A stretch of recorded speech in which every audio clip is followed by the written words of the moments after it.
You are now listening on the music.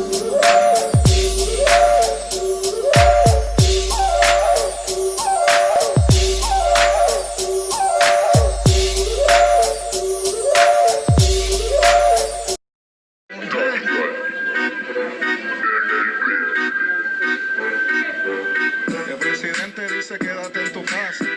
El alcalde dice quédate en tu casa. Ustedes por qué no se quedan en la mía. Su nevera está llena y la mía está vacía. El presidente dice quédate en tu casa.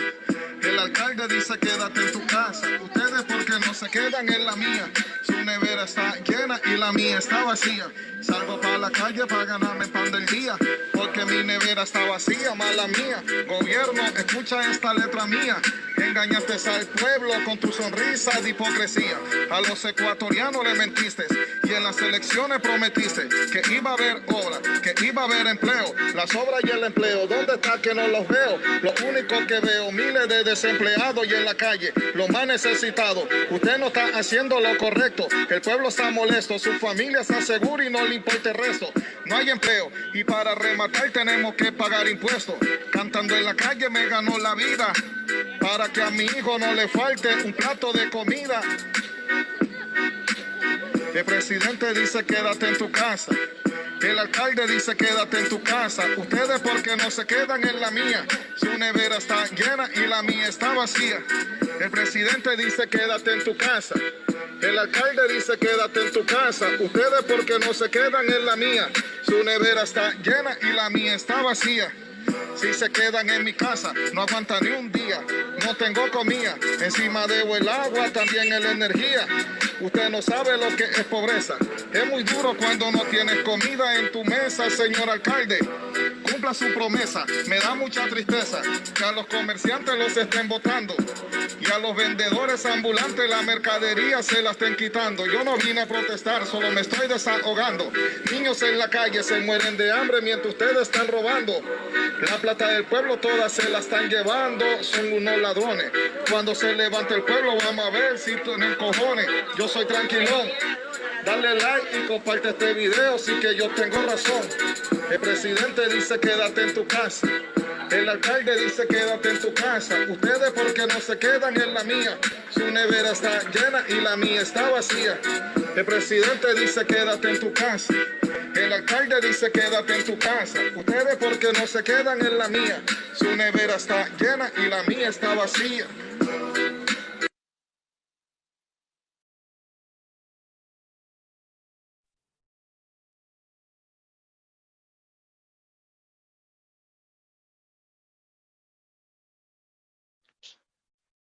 Muy buenas tardes con todas y todos. Comenzamos el taller de la memoria para analizar las medidas del gobierno nacional frente a la crisis por COVID-19 y analizar este dilema que se ha generado entre la salud y la economía. Voy a comenzar leyéndoles un extracto de un artículo de opinión que se escribió en el periódico The Guardian el 12 de abril del 2020, que dice lo siguiente. Las pandemias no siempre desencadenan disturbios sociales, pero pueden hacerlo, poniendo de relieve las desigualdades que las causaron. Eso se debe a que afectan más a los pobres, los que tienen un empleo mal pagado o inestable, que viven en alojamientos abarrotados, que tienen problemas de salud subyacentes y para los que la atención sanitaria es menos asequible o menos accesible. Esto era cierto en el pasado y sigue siéndolo hoy en día. Durante la pandemia de gripe de 2009, por ejemplo, la tasa de mortalidad fue 3 veces más alta en la quinta parte más pobre de la población de Inglaterra que en la más rica. El COVID-19 no muestra signos de apartarse de esta constatación empírica, que, debido a la forma en que se revelan los datos socioeconómicos, incluso tiene una dimensión racial. Pero hay algo totalmente nuevo en esta pandemia, que nunca antes se ha visto en la historia de la humanidad, y es nuestro experimento mundial sin precedentes de aislamiento. Las medidas de aislamiento están diseñadas para frenar la propagación de la enfermedad, aliviar la carga de los sistemas de salud y en última instancia salvar vidas. Y parece que pueden estar haciendo eso, pero también pueden estar exacerbando las desigualdades. Esto escribía Laura Spinney en el periódico británico The Guardian, como les decía, el 12 de abril del 2020. Bueno, bienvenidas y bienvenidas todas y todos al Taller de la Memoria. Hoy día nos hemos convocado para reflexionar precisamente sobre esta tensión que existe entre tomar medidas que contengan la epidemia y a la vez empezar a hablar sobre la recuperación económica, ¿no? Hemos pasado de un punto en el que el tema que ocupaba todos los espacios era hablar de la pandemia a un punto en el que parece que la pandemia ha pasado a un segundo plano y estamos hablando más bien desde o mejor dicho, están hablando los medios de comunicación y quienes tienen la posibilidad de hacer opinión pública de la recuperación económica y de lo difícil que es sostener la cuarentena para ciertos intereses empresariales, además de también, obviamente, utilizar a las personas que viven en economías informales y que no pueden sostener más la cuarentena, como vimos en ese video con el que empezamos este taller. Así que voy a comenzar también dándoles la bienvenida al gran panel que tenemos el día de hoy. Nos acompaña el día de hoy la doctora Andrea Gómez. Ella es docente epidemióloga, salubrista, médica, es magíster y está haciendo actualmente un PhD en salud pública en la Universidad de Chile. Doctora, buenas tardes y bienvenida al Taller de la Memoria. Buenas tardes, muchas gracias por la invitación. Muchas gracias. También nos acompaña hoy alguien que ya ha repetido panel en nuestros eventos, de hecho que siempre nos hace el aguante, que es Byron Villasís. Él es economista, hace mucho de temas de demografía, de sociología, ha sido exdirector del INEC entre el 2007 y el 2012, es cofundador de Censos y actualmente está haciendo un PhD en la Universidad de Berkeley en California. ¿Cómo estás, Byron? Bienvenido. Muchas gracias y muchas gracias por aguantarme, así que más bien para mí es un privilegio. No, más bien gracias por hacernos el aguante siempre. Y bueno, alguien que hoy día también se estrena en nuestro taller de la memoria es la doctora Ruth Jimbo. Ella es médica de familia, es máster en economía de la salud y el medicamento, tiene una especialización en evaluación de tecnologías sanitarias y es subdecana de la Facultad de Medicina de la PUCE. Doctora, bienvenida. Buenas tardes con todos, muchas gracias por la invitación. Bueno, muchas gracias a ustedes. Como les digo, para nosotros es un gusto tener un panel tan interesante para discutir este tema el día de hoy. Lo que quisiera explicarles a continuación, a ustedes y a todas las personas que nos están siguiendo en Facebook, a través de la transmisión que estamos haciendo tanto en la página de La Raíz, Pensamiento Crítico, como en la página de nuestras compañeras y compañeros de Desborde, un medio de comunicación alternativo, es explicarles la metodología de este evento. Vamos a hacer el evento en 4 partes. En la primera vamos a tratar de establecer un contexto, digámoslo así, una introducción para en cada una de sus perspectivas poder establecer una base sobre la cual vamos a desarrollar los argumentos que hoy día nos convocan. Esta primera parte tendrá una duración de 10 minutos por cada uno de los panelistas. En la segunda parte del evento vamos a hacer un poco preguntas que surgen a partir de su primera intervención y en esta segunda parte ustedes tendrán un tiempo de 15 minutos para cada uno de ustedes para que puedan desarrollar los argumentos que van a presentar. En la tercera parte vamos a hacer un foro de preguntas, así que les invitamos a todas las personas que nos están siguiendo en este momento a través de la transmisión en vivo que por favor escriban las preguntas y los comentarios que quieran hacerles al panel el día de hoy. Esta parte va a tener una duración de 10 minutos y finalmente vamos a cerrar el evento con reflexiones y comentarios finales de parte de nuestro gran panel que tenemos el día de hoy. Así que finalmente lo que quiero decirles desde el orden de todas las intervenciones, el orden va a ser el mismo para las 4 partes del evento y va a ser el siguiente. Vamos a comenzar con la perspectiva de epidemiología, es decir, va a comenzar la doctora Gómez. Luego vamos a tener una perspectiva que plantee en cambio los temas de economía y de sociología, es decir, en segundo lugar va a ir Byron. Y finalmente vamos a tratar de integrar estas 2 visiones, un poco de interrelacionarlas con la perspectiva de la doctora Jimbo, que va a ir al final. Entonces el orden va a ser ese, primero la doctora Gómez, luego Byron y luego la doctora Jimbo. Bueno, entonces comencemos. Digamos, hemos visto como les decía al principio, como poco a poco se ha estado posicionando el tema de la recuperación económica con más fuerza y pareciera que todo el problema de salud que sigue muy latente y que se está tornando cada vez más preocupante ha pasado a un segundo plano.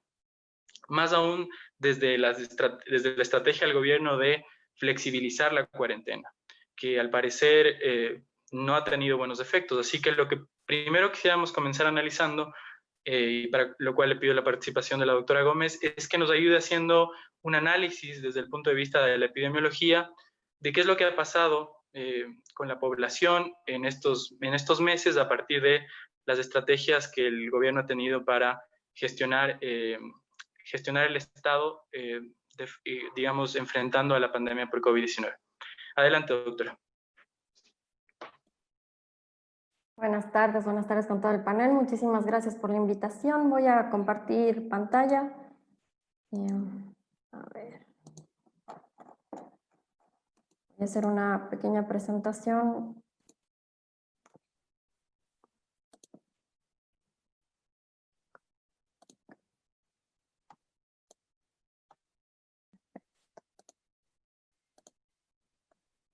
Ya.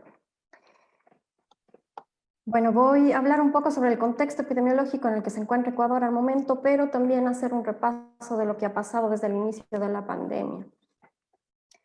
Bueno, esta ha sido la infografía que se presentó desde el 7 de abril. Antes teníamos una infografía mucho más pequeña que tenía menos información que esta. Este es del 7 de abril, esta infografía es del 7 de mayo, y si ustedes ven, el mapa va volviéndose más oscuro cada vez más, y esta es del 7 de junio, en donde ya vemos que la pandemia se expandió por todo el territorio. Estamos hablando acá de casos confirmados, acumulados durante el tiempo. No es una tasa en donde tome en cuenta la cantidad de personas que hay por población, que desde la epidemiología es el mapa que a mí me encantaría ver, pero no es el que vemos. Sin embargo, observamos cómo el mapa se fue oscureciendo con el tiempo y lamentablemente se ha expandido por todo el país. Desde que inició la pandemia, iniciamos ya con una transmisión comunitaria desde el primer caso confirmado, que fue el 29 de febrero, y hemos permanecido con una transmisión comunitaria, exceptuando la provincia de Galápagos, que al momento tiene más bien una epidemia controlada. ¿Qué pasa al momento? Esta es la nueva infografía que la hicieron, realmente tiene la misma información que han venido presentando hasta el día de hoy. La única diferencia es que cambiaron las categorías para poder mostrar un poco más las diferencias de colores en los mapas, pero definitivamente no tiene una diferencia en términos de información que dan a conocer. También antes de pasar a esto, quería que observen esta línea, que es la línea de casos confirmados por fecha de inicio de síntomas, que si uno la observa, al menos yo desde la epidemiología hubiera preferido que me muestren una curva en donde se vea que cada punto pertenece a un número específico y a una fecha. Aquí parecería que se estuviera aplanando desde la primera curva que nos presentaron, y lo mismo sucede en todas las infografías. Lo que yo hice fue pasar cada una de estas curvas a un Excel e ir dibujando y observar qué va pasando, ¿no? Y lo que se observó fue, y aquí les traigo estas 4 curvas de inicio de síntomas, y esta curva púrpura, que es la que me muestra en cambio los casos confirmados acumulados, infografía por día. Hasta el día de hoy, que tenemos más de 60.000 casos confirmados, y aquí tenemos la curva del 7 de abril. Al avanzar el tiempo, se observó que había muchas muestras que estaban represadas. Y a nivel y al tiempo que se iban analizando, estas muestras pertenecían a personas que iniciaron síntomas incluso con 2 meses de diferencia. Si ustedes observan, esta curva es del 7 de abril, pero realmente estaba sucediendo esto de acá. Y así, esta curva es del 7 de mayo, esta curva es del 10 de junio y esta curva es del 9 de julio.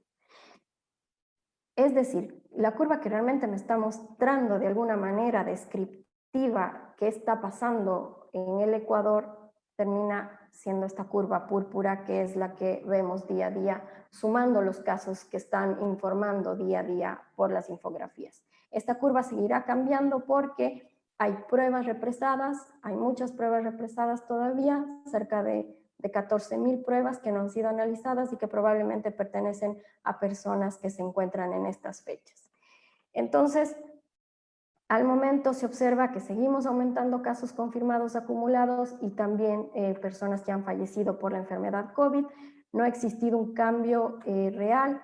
Voy a mostrarles qué ha pasado, por ejemplo, con estos picos que se observan aquí y que no deberían observarse. Entonces, con esto lo que quería comentarles es que definitivamente no hemos visto la curva epidémica hasta el día de hoy y que no sabemos qué es lo que ha pasado, ¿no? No solamente hemos perdido de vista la curva, sino que no la hemos visto. Entonces, ¿qué es lo que podemos hacer?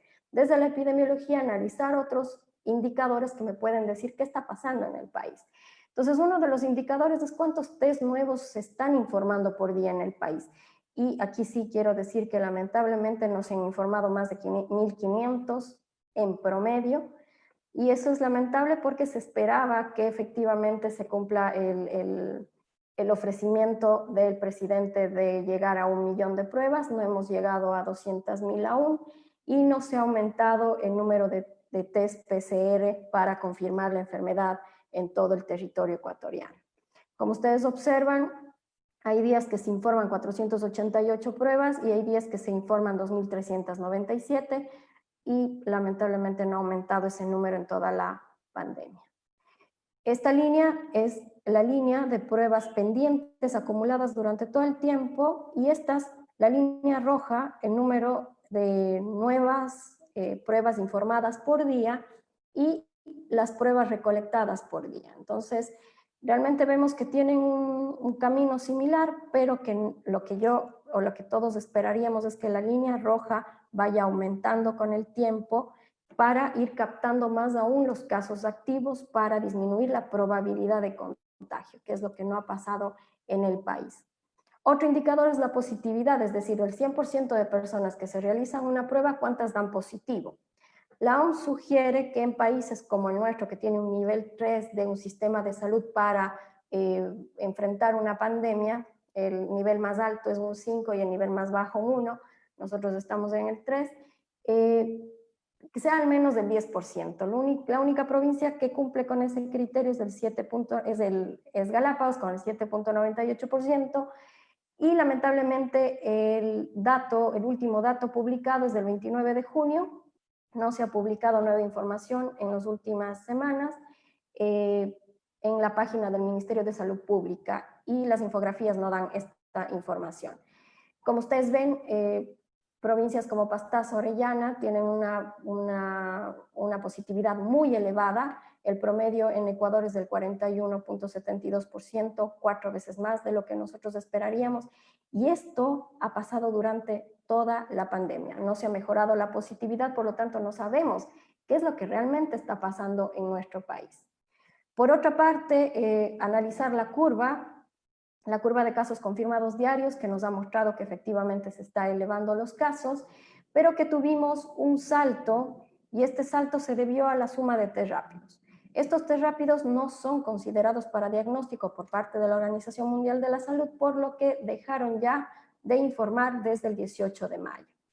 Este pic que se ve aquí, que se observa aquí, no debería existir, ya que es una curva de casos acumulados en el tiempo, pero lamentablemente eliminaron algunos casos debido a que estaban duplicados y cambiaron la metodología el 8 de mayo, entonces hubo estos cambios.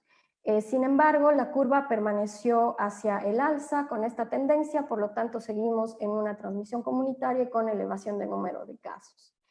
Si esto yo lo llevo a casos por millón de personas y lo comparo a nivel de la región, observamos que el Ecuador tiene una curva que, a pesar de ser hacia el alza, más bien se ha detenido, es como muy lenta.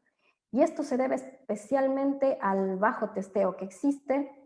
Vemos como otras regiones están elevando el número de casos y otros países, como el caso de Chile, que tuvo un crecimiento muy rápido de su curva de casos, el caso de Perú, que se ha enlentecido en los últimos días, esperemos que siga así, pero en el caso de Brasil también ha continuado hacia el alza. Y en el caso de nuestro país, lamentablemente, como les comenté, la curva no muestra la realidad, y también es el caso de Bolivia, que también muestra una positividad muy elevada. Otro indicador que nos podría decir qué es lo que está pasando, sobre todo a nivel hospitalario, a nivel de atención de la salud, es el Case Fatality Rate, que es el indicador de letalidad, es decir, de las personas que enfermaron y se realizaron el test, cuántas fallecieron. En el caso de Ecuador, con los datos de test PCR confirmados, llega a una letalidad de 7.63.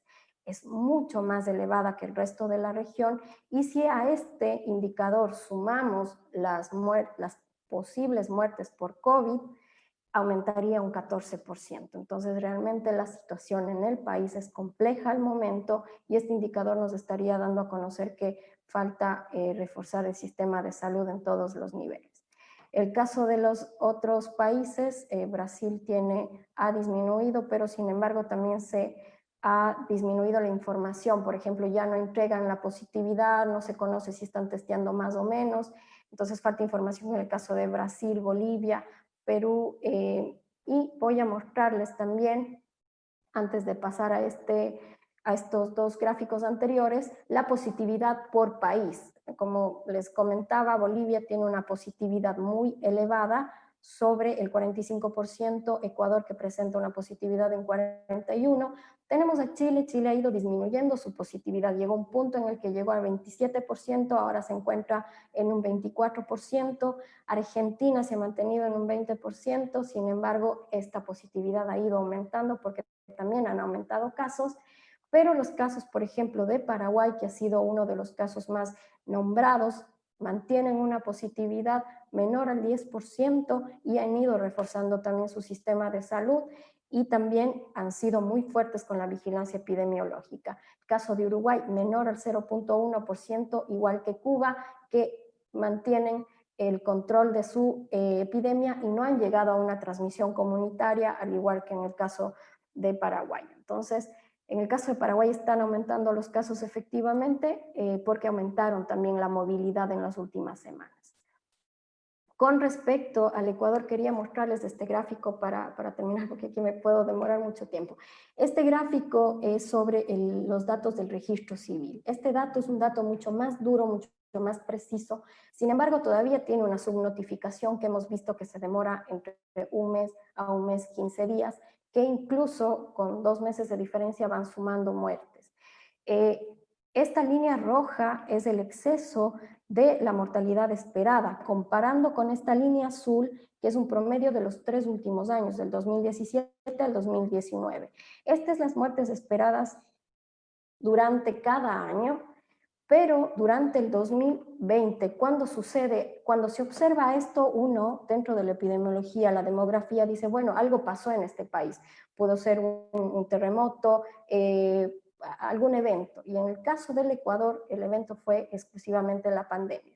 Entonces, se podría decir que estas muertes, este exceso de mortalidad, se debería directa o indirectamente a la pandemia. No sabemos cuántos directamente, tal vez no lo sepamos hasta que veamos al menos la causa de muerte. No está publicada todavía, solamente está publicado el número de personas fallecidas por provincia.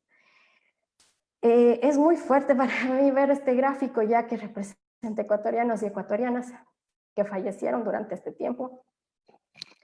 Esta línea amarilla representa los casos diarios informados por parte del COE desde el inicio de la pandemia.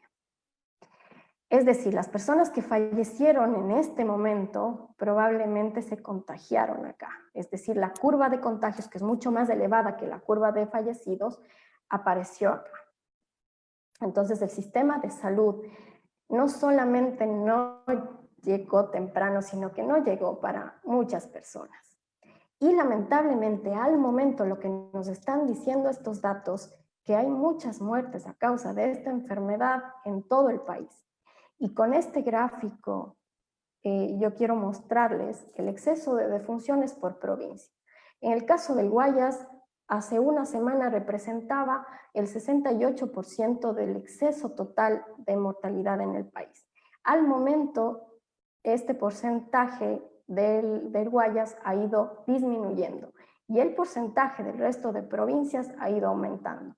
Entonces hay que llamar la atención de qué es lo que está pasando. Tenemos provincias que están aumentando sus casos, por lo tanto están aumentando sus casos graves, está aumentando la necesidad de hospitalización, de cuidados intensivos y obviamente está aumentando la probabilidad de mortalidad. Entonces, el caso de Pichincha, que es el que está pasando ahorita por una ola bastante alta, el caso de Azuay, de Loja, que también están siguiendo el mismo camino. Hay que tomar en cuenta que en el Ecuador cada provincia ha vivido una realidad diferente y también la está viviendo en términos epidemiológicos. Unas tuvieron una ola muy alta al principio y otras están viviendo una ola en este momento. Las acciones que se hagan, que se realicen, van a hacer que estas olas sean mucho más elevadas o menos elevadas. Por lo tanto, es muy importante tomar conciencia que es una enfermedad que es grave y que se necesitan acciones y obviamente participación del sector público, del sector privado y de todos los ciudadanos y ciudadanas para poder enfrentar esta pandemia. Con eso quería terminar la presentación. Muchas gracias por la invitación y espero el siguiente espacio y dejo a mis compañeros invitados. Muchas gracias, doctora. Quisiera recalcar algunas de las ideas que ha planteado para darle paso a Byron. La primera, que usted menciona que no hay una estrategia de testeos masivos, hay menos de 200.000 test que se han hecho del 1.000.000 que se ofreció de parte del gobierno. La otra idea que anoté también es que hay todavía un alto grado de la tasa de positividad de las pruebas.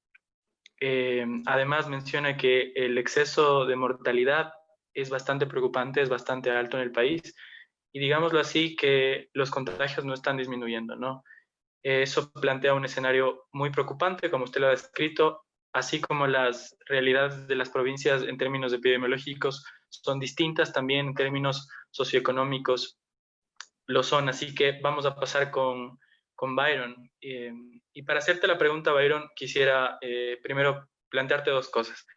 La primera, estaba revisando que nos concediste, ayer estaba viéndola nuevamente, que nos concediste una entrevista en marzo.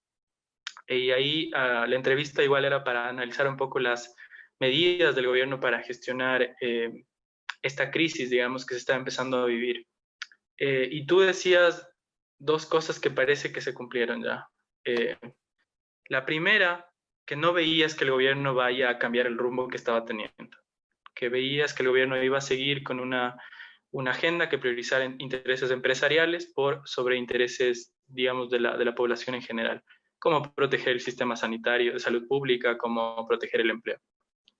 Y la segunda, decías algo que es bastante crudo y que ahora podría estarse también mostrando más evidente, que tú planteabas que las clases trabajadoras y las clases populares iban a ser básicamente como la carne de cañón de esta situación tan difícil que estamos viviendo.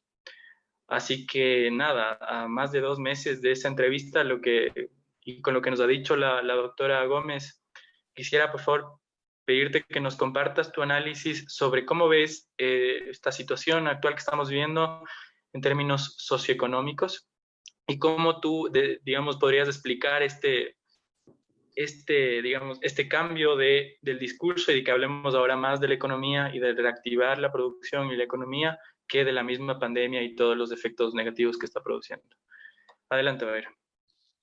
Gracias, Will, y muchas gracias a las personas que nos acompañan a través del video y que tal vez luego nos pueden ver con las grabaciones.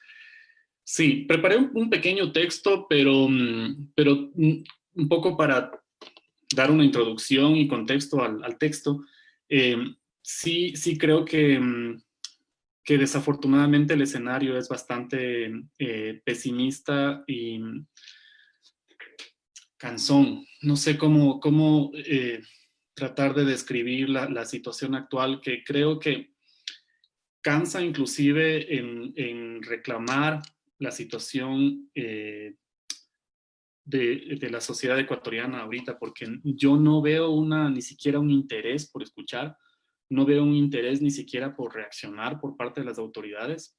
Entonces creo que más bien, y eso enfatizo en la segunda parte del texto que voy a leer en un ratito, creo que ahorita lo que debe concentrarnos la energía es en saber cómo reaccionar, porque ya Andrea lo está mostrando y creo que es demasiado evidente con lo que está pasando, ¿no? Y si uno no quiere confiar en los números, que uno debería confiar en los números, es cuestión de ver lo que está pasando en nuestras ciudades.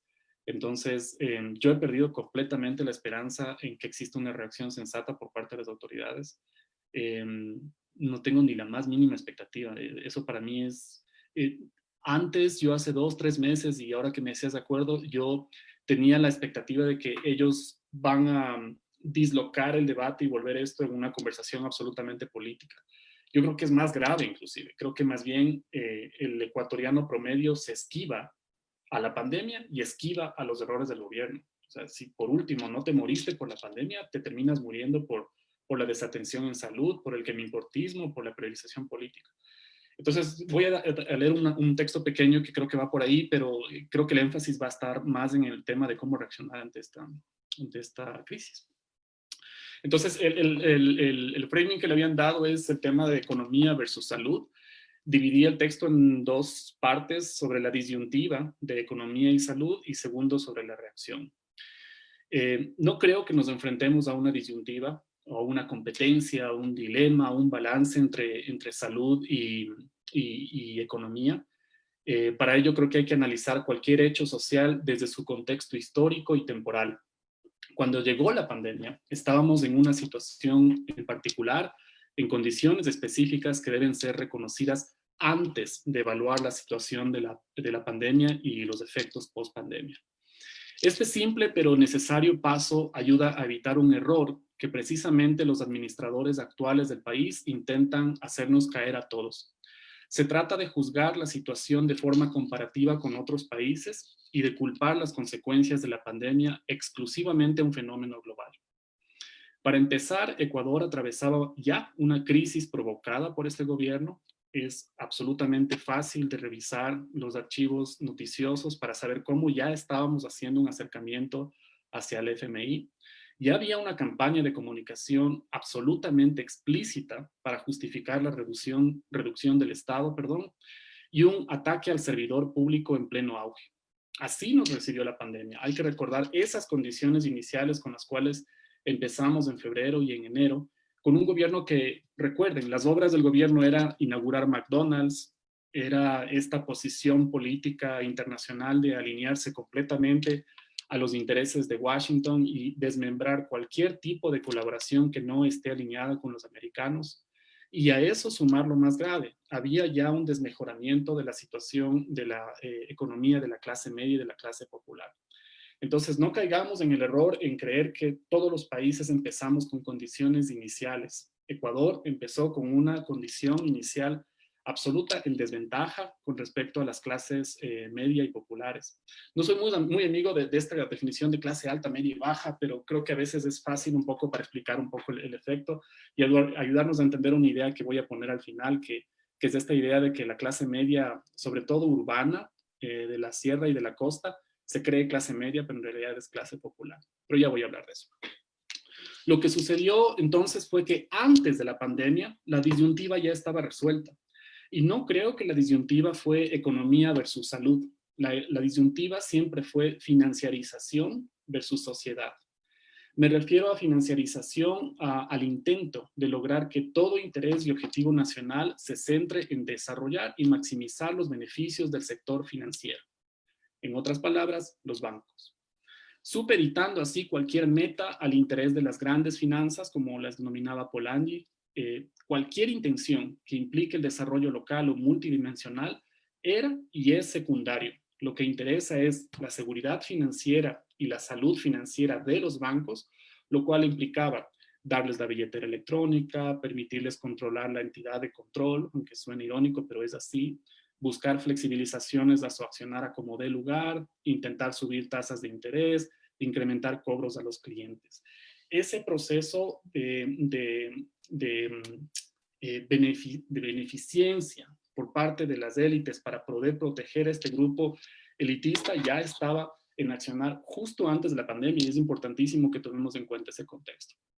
Esto en nuestro país va siempre de la mano con el acomodamiento de la situación de grupos de poder. Recuerden, por favor, las ganancias de los bancos en años anteriores, los impuestos a la clase media, la destrucción del sistema escolar, la implementación de escuelas unidocentes, el desmantelamiento de universidades públicas, la eliminación de exámenes de acceso a educación pública. Todo esto sucedía antes de la pandemia. Y como lo dije en un análisis previo, estos dos hechos están muy relacionados, aunque parecen que están desconexos. Estamos hablando de la pandemia y de pronto hablamos de los bancos y qué tiene que ver la educación. Yo creo que tiene que ver muchísimo. Desmejorar y quebrar la educación pública hace que el recién graduado tenga obligatoriamente que buscar espacios en universidades privadas. Este hecho implica la cosificación de la educación. Lo que en teoría se debería entender como un derecho, que es la educación, se convierte en una mercancía. Y el momento que sucede esto, se amplía un mercado que implica no solo para las universidades privadas de mala calidad, sino para los bancos que están asociados a ciertas universidades. Si eres pobre y no tienes la opción de universidad pública porque cada vez está más atacada, tienes que ir a la privada. Y si no tienes dinero, magia, el banco te la va a prestar y te va a endeudar. De pronto tienes entonces ahora un mercado no solamente más grande educativo, sino un sector financiero mucho más robusto.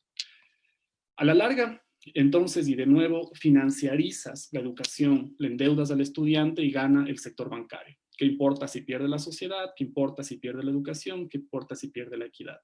Esta financiarización, como había dicho en ocasiones anteriores, recuerdo que fue el primer evento que ustedes me invitaron, se encarga también de crear un framing financiero, un framing comunicacional. No importa el desempleo, importa el riesgo país. No importa la inflación de la canasta básica, importa la estabilidad macro. No importa que la clase popular y media no coma, lo que importa es el equilibrio fiscal. No importa una agenda soberana, lo que nos importa es que nos vean bien en Washington. Un colonialismo patético reducido a entreguismo, pero que en el fondo implica concentración de poder y riqueza de élites locales. Esto ya estaba ejecutándose antes de la pandemia. Y ese me parece un elemento clave porque no podemos caer en el error de comparar una situación como que si fuese todos iguales. Esa agenda política, que de paso fue algo por los que nadie votó, ya estaba activa. Lo que sucedió con la pandemia entonces fue que se aprovechó la crisis para justificar un aceleramiento y un extremismo en la aplicación de esta agenda. Usaron vidas como pretextos para implementar un modelo. Todo fue una justificación que ya estaba sembrada desde antes. ¿De verdad esperábamos que un gobierno que satanizaba a servidores públicos invierta en servidores públicos en medio de una crisis? Lo primero que hicieron fue asegurarse que los bancos funcionen siempre, inclusive en la cuarentena inicial. Luego fue una reacción en cadena que solo ha demostrado torpeza, desconocimiento y lo que perfectamente estábamos viendo en la presentación anterior de Andrea, que lo expone de forma muy clara y eficaz. Ni siquiera en la administración de datos hemos sido capaces de mostrar nuestra propia realidad. Yo creo y pienso maliciosamente, y quizás peco de eso, creo que eso ha sido absolutamente intencional. Estoy haciendo un análisis comparativo de la reacción de la pandemia entre Brasil, Estados Unidos y Ecuador. Es muy curioso no solo a nivel discursivo, sino el ataque a sistemas básicos de información. Explícitamente Bolsonaro, explícitamente Trump e implícitamente Moreno, lo que han hecho es testear menos, porque saben que si testean más, se van a revelar en las peores condiciones de salud de los países. Y eso sucede en especial en países conservadores y los que yo considero que son de extrema derecha, como los tres que estoy mencionando.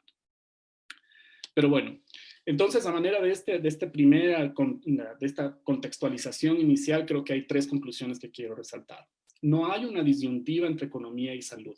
Hay una disyuntiva entre financiarización versus sociedad, que de paso esa disyuntiva fue decidida antes de la pandemia. Segundo, no es una competencia entre la financiarización y la sociedad, es una absorción.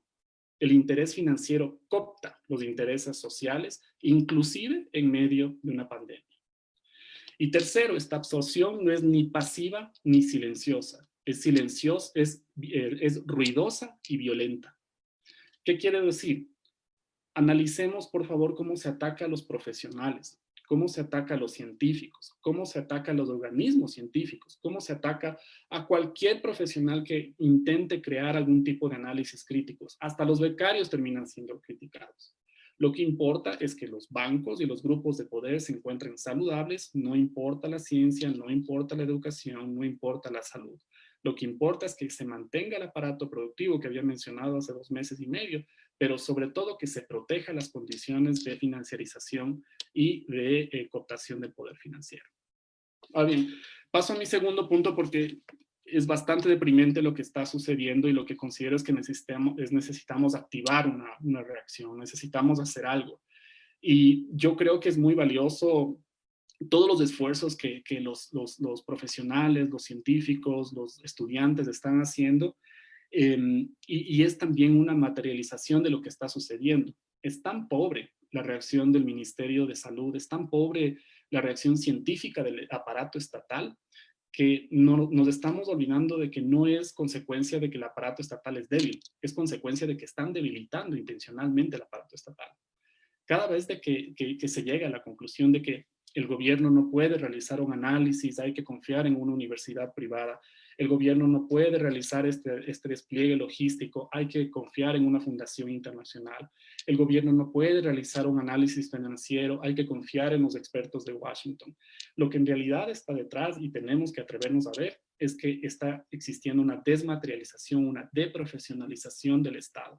Es una estrategia muy astuta y muy eficaz para hacer ver que todo tiene que trasladarse hacia lo privado. Bueno fuera que existieran competencias para que eso suceda ahí, pero lo que termina haciendo es capturándose por ciertas élites que toda la vida han estado rentabilizando ese proceso. Ahora paso entonces a mi segundo punto, que intenta ir más allá del análisis, porque la verdad, análisis tenemos muchos, y creo que lo que estamos cansados son de diagnósticos. Creo que hay que tener estrategias concretas, y creo que necesito marcar 3, al menos, sugerencias y ponerlas sobre la mesa. La primera es general, pero creo que es súper necesaria. Reaccionar. Ecuador es fantasmagóricamente pasivo, no reacciona. Están literalmente rifando los activos públicos. La gente se indigna, pero no se moviliza. Perdón, nos indignamos, pero no nos movilizamos. Hay rifas legales, que es la privatización. Hay rifas ilegales, que es la corrupción, todos los días. Es más, depende si ves las noticias en la mañana o en la tarde, vas a encontrar escándalos distintos. Sin embargo, hay una especie de capa que hace que el ecuatoriano no esté reaccionando. Entonces creo que hay que movilizar esa energía y hacer algo. Me voy a referir a eso de forma más explícita más adelante. Todos los días hay escándalos que si no es porque se caen avionetas no nos enteramos nada. Si no es porque algún medio internacional reporta el interés de privatizar alguna empresa grande, no nos enteramos aquí. La primera entonces cosa que debemos hacer es urgentemente buscar alianzas, buscar puntos de acuerdo y movilizarnos. Jamás vamos a coincidir 100% entre los intereses de X, Y, Z grupo. Eso no sucede, ni en política, ni en la vida real, ni en la academia. Peor en la academia, porque también en la academia sabemos que existen egos y competencias, etc. Tenemos que buscar mecanismos para poder encontrar puentes y no encontrar diferencias, porque lo que está sucediendo literalmente nos va a terminar matando a todos. Es clase popular, lo que estaba tratando de decir antes, de una vez darnos cuenta que la clase media o la clase media que cree que en realidad es clase media, pero en realidad es clase popular, tiene que tender puentes con la clase popular. Esa clase popular que le hicieron creer que es clase media, una clase social que se define en comparación relativa con los extremos, pero siempre nos gusta compararnos con el estrato popular. Yo jamás me voy a definir que soy pobre, por lo tanto, si no soy rico y no soy pobre, seguramente yo soy clase media.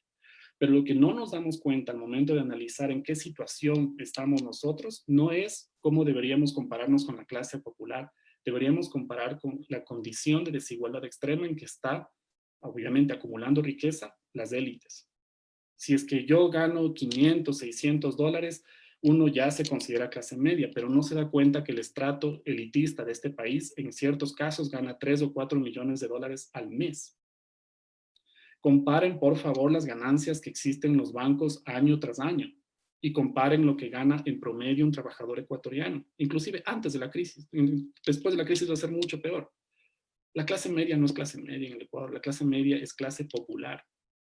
El momento que se llegue a dar cuenta de ese tipo de condición y aparte de la vulnerabilidad post-pandemia, tiene que darse cuenta que tiene que hacer alianzas con quienes tienen intereses en común, y ese interés común es las clases sociales que sean más alineadas a sus condiciones.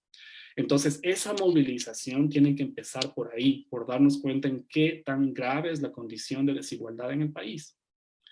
Esa es una primera estrategia que tal vez la dejo solamente sobre la mesa. La segunda, creo que hay que profesionalizar el debate público. Acá este tema es bastante complejo porque, como les decía, hay una intención muy explícita por afectar todo tipo de argumento científico que venga desde el Estado. No es que no existe, sino que se opaca, se calla la boca de cualquier persona que quiera decirlo desde el Estado. ¿Por qué? Porque el interés es ese, es privatizar inclusive las ideas. Entonces, la reacción obvia que estoy diciendo es, debemos volver a volver científico el debate. Pero ahí hay un error y hay un problema también, que no caigamos en la tentación de creer que la cientificación o la tecnicalidad del debate político se centre en la cuestión económica. Y ahí creo que ustedes tuvieron un acierto muy grande en marcar esta discusión, decir con la economía o la salud.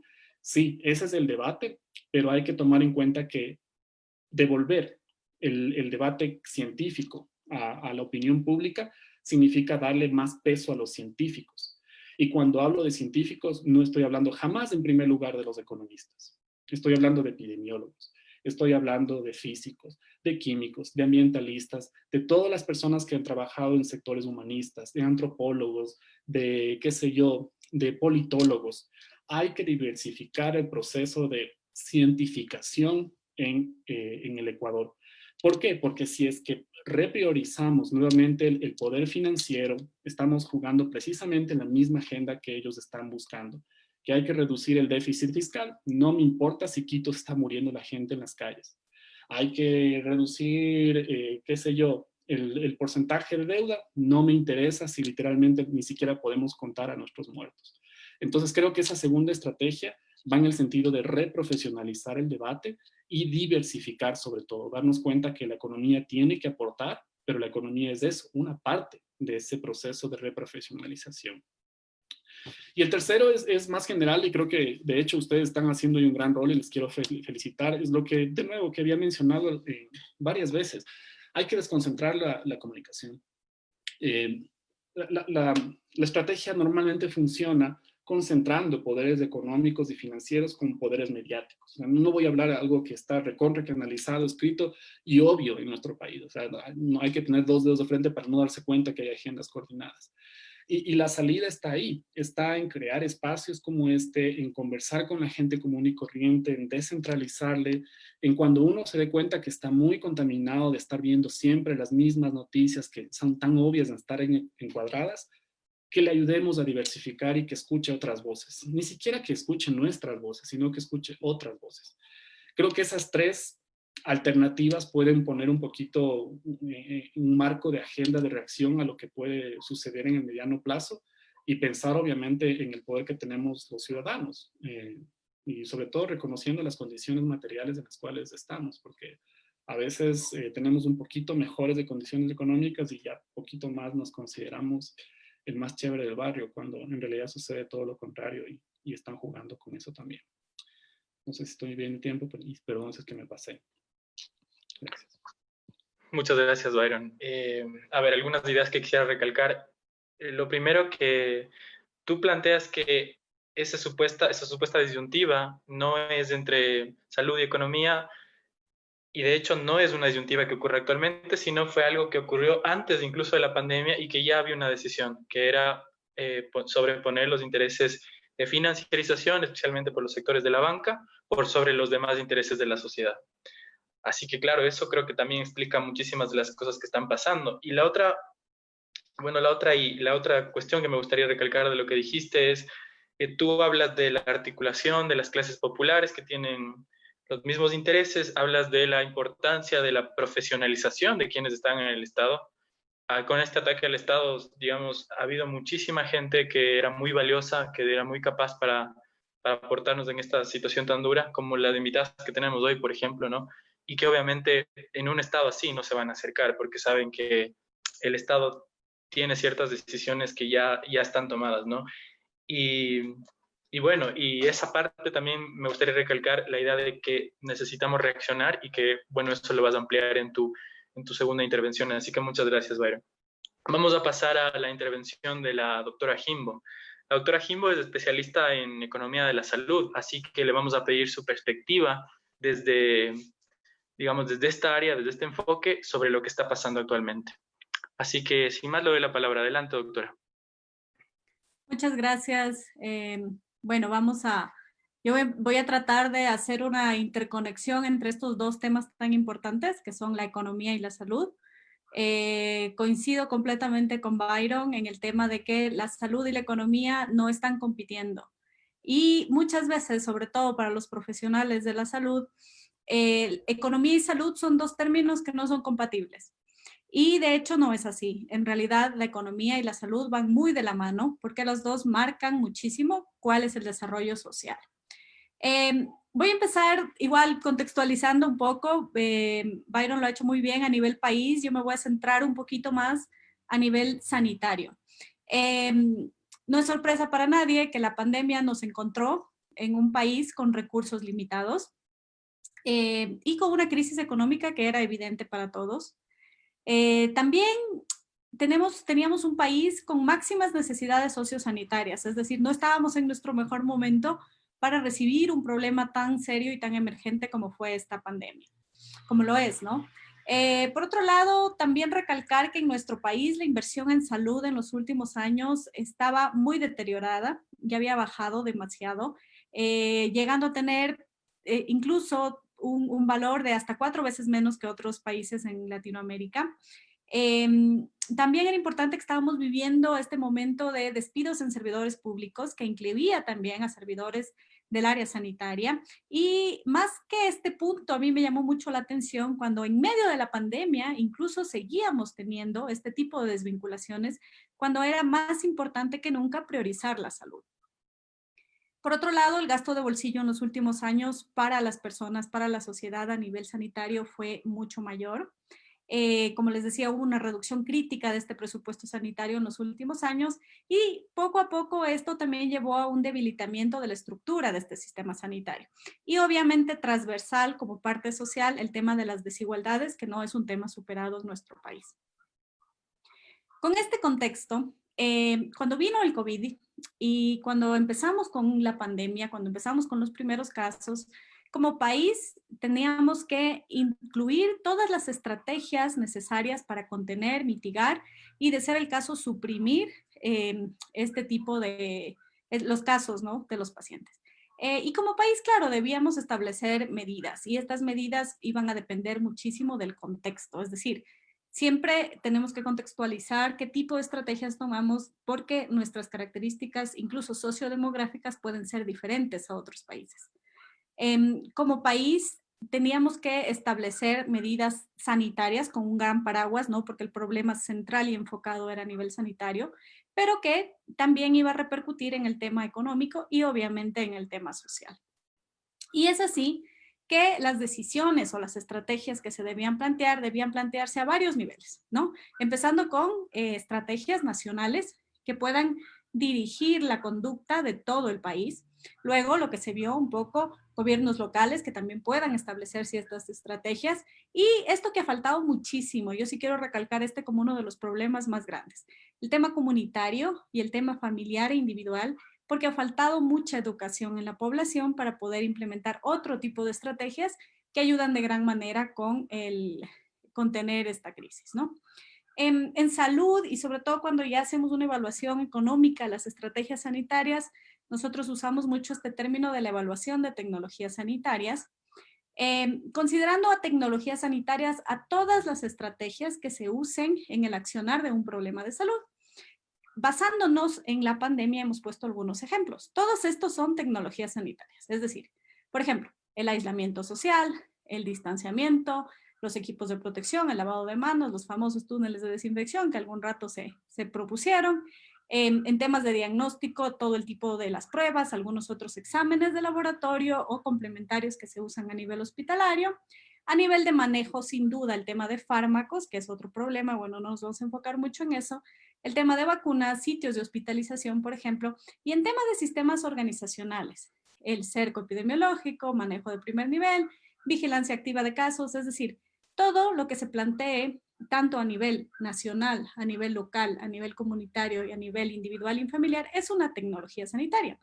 Y esta tiene que ser evaluada, es decir, no porque sale que en el mundo se utiliza o porque sale alguna persona indicando que esto funciona, ya debe incorporarse como país, sino que para evaluar y para incluirla, se debe incluir términos de eficacia, seguridad y este que es importante, lo he puesto de otro color porque es a lo que nos vamos a referir, el tema de los aspectos económicos, aspectos éticos, organizacionales, sociales y legales que también son muy importantes.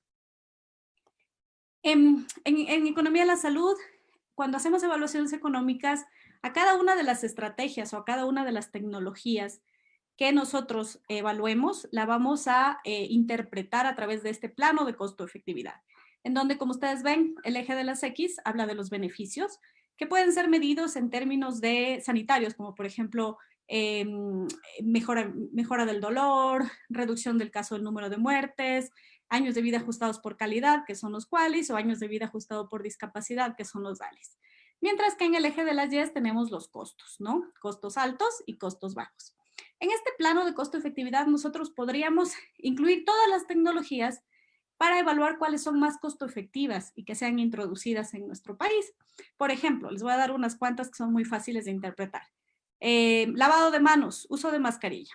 Estas son medidas que tienen un alto beneficio, que ya está comprobado científicamente, y que tienen un costo bajo, por lo cual se consideran costo efectivas. Es decir, el plano del sureste sería un plano de costo-efectividad probado. Ahora, si yo tengo una tecnología que no tiene beneficio, ya básicamente la descarto, ¿no? Indiscutiblemente, a pesar del costo, si ya no tengo beneficio sanitario, no tiene sentido que la incluya. Yo puedo tener también tecnologías muy costosas sin beneficios. Aquí yo siempre pongo el famoso ejemplo de los túneles de desinfección. Costosas, pero nunca se vio un beneficio probado. Y básicamente no debemos invertir en este tipo de tecnologías. Y estas, que aquí es donde se ubican muchas de las que en este momento nos están dando la posibilidad de tener estos cuestionamientos de salud y economía. Por ejemplo, el clásico, aislamiento, la cuarentena famosa, ¿no? Por un lado, se ha demostrado en pandemias anteriores y la historia nos ha demostrado que es una de las formas más eficaces para reducir el número de casos, pero sobre todo destinadas a que el sistema de salud pueda responder ante los casos. Pero por otro lado, sabemos que el costo asociado por la pérdida de la producción es aumentado. Entonces, en este plano, en el noreste, vamos a tener a estas tecnologías que son difíciles de interpretar. Y aquí viene nuestra típica pregunta y que muchas veces en salud nos cuestionamos mucho. ¿Tiene valor tiene un precio la vida? ¿Tiene costo? ¿Tiene un valor una vida? Y es un tema bastante complejo que tiene que ser muy evaluado, ¿no? ¿Qué hacen los países cuando tienen esta disyuntiva, tecnologías de alto costo, pero a la vez de alto beneficio? Es plantear umbrales de decisión, que pueden ir desde una valoración primero de los beneficios, obviamente, y luego una asociación con el término de costos. Entonces, a estas estrategias las vamos a evaluar con todos estos dominios que ya hemos conversado y lo que vamos a tener a la final es un tema de eficiencia. Y en eso nos tenemos que basar para el manejo. Ahora, a mí me gusta hacer este tipo de cronologías porque nos permite entender qué pasó más o menos y dónde pudimos mejorar, sobre todo como experiencia, digamos, pero también plantear posibilidades en el futuro, ¿no? Entonces tuvimos un tiempo, desde que apareció el primer caso, tuvimos un tiempo en el que como país pudimos prepararnos mejor. Además que yo siempre les digo, no partimos de cero, no somos un país que nunca ha enfrentado enfermedades respiratorias, hemos enfrentado epidemias de influenza, por ejemplo, para el que ya sabíamos un poco el escenario que teníamos que enfrentar. Latinoamérica tuvo un poquito más de tiempo, digamos, para planificar y para pensar y para tener las cosas un poco más claras, lo cual pienso que fue desaprovechado. Es decir, se minimizó el problema, hubo falta de planificación y claro, no teníamos buenas medidas de contención a nivel, al inicio, ¿no? Y esto sobre todo, cuando me refiero a no buenas medidas de contención, es recalcar algo que Andrea enfatizó muchísimo y que creo que es el común denominador de muchas charlas que escuchamos siempre, el manejo epidemiológico. En realidad este manejo epidemiológico ha sido muy pobre, ha sido muy deficitario, lo cual no ha permitido tomar decisiones adecuadas. Entonces llegó la famosa transmisión comunitaria, ¿no? Que como Andrea bien lo explicaba, desde qué momento lo tuvimos. Y claro, ante esta posibilidad empezamos con medidas mucho más fuertes de restricción. Ok, vamos nuevamente, aislamiento, distanciamiento, cierres, mucho más fuerte, ¿no? Lo cual sin duda, porque esto sin duda va a pasar, va a traer el tema económico de la mano, porque es algo que ya les voy a mostrar cómo se pueden manejar las dos curvas. Y claro, de ahí viene el tema de, ahora pensemos en qué medidas económicas para reactivar esta supresión o estas restricciones que están pasando, ¿no? Entonces, a la final se convierte en un círculo vicioso en el que vamos a tener esto, que es esta balanza entre la salud y la economía. ¿Qué es más importante? Esa pregunta es muy compleja, ¿no? ¿Qué es más importante? ¿Puedo, y voy a sonar un poco cruel, puedo, algunas vidas podrían perderse para mantener la economía? Eso es muy complejo en términos sanitarios. Los médicos, digamos, y todos los profesionales de salud nos han formado con el tema de cuidar la vida por sobre todo, pero por otro lado, claro, entendemos perfectamente que los temas económicos en el curso de un país son muy importantes.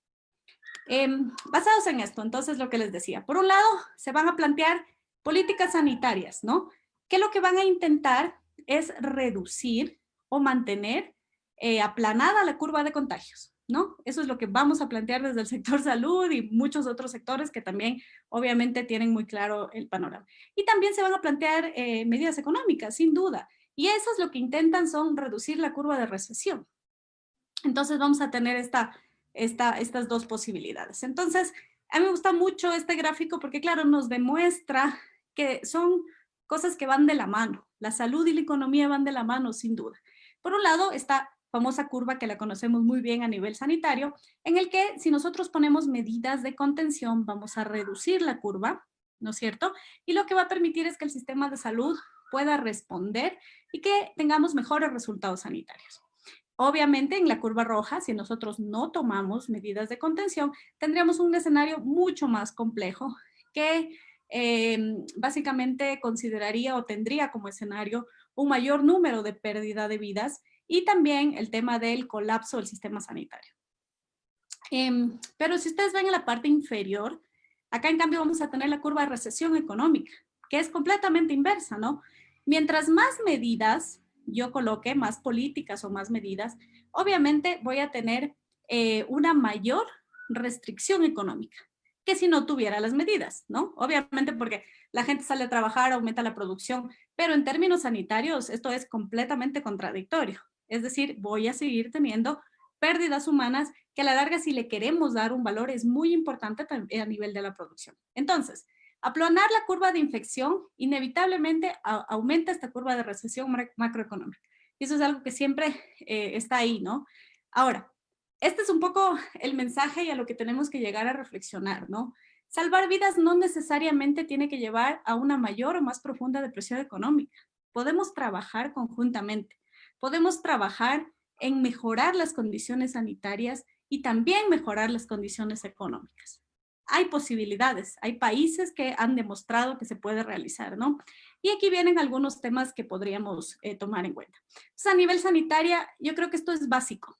Es básico porque si no tenemos una vigilancia epidemiológica, si no tenemos datos transparentes, datos adecuados sobre lo que pasa en nuestro país, y si no tenemos vigilancia comunitaria, que es algo que nos falta muchísimo trabajar, nunca vamos a poder hacer un aislamiento dirigido, nunca vamos a poder trabajar y tener mucho más confianza en ir reactivando poco a poco la economía. Básicamente estamos trabajando a ciegas, es decir, estamos mal enfocando el tema del reporte. Andrea nos puede explicar muy bien desde el punto de vista epidemiológico. A la larga, ahorita estamos enfocados en testear a pacientes enfermos, cuando como país ya deberíamos estar en otro punto, deberíamos estar testeando a pacientes sin síntomas porque son justamente ellos los que pueden transmitir mucho más la enfermedad porque son más casos, ¿no? Por otro lado, a nivel sanitario, es muy importante planificar. Yo no he escuchado, no he visto ningún documento normativo en donde ya escuchemos o ya veamos planteamientos relacionados con qué vamos a hacer en el caso de un brote, que es algo que puede pasar, sobre todo si estamos tomando así estas medidas y estas decisiones de cada vez un poco salir más de este aislamiento ¿Qué vamos a hacer y cómo vamos a reaccionar? ¿Estamos preparados? Y eso es algo que hay que tomar en cuenta también. Por otro lado, esto que es clave y para mí es transversal es el tema de educar a la población. Sabemos que la desigualdad es un tema que es central en esto, ¿no?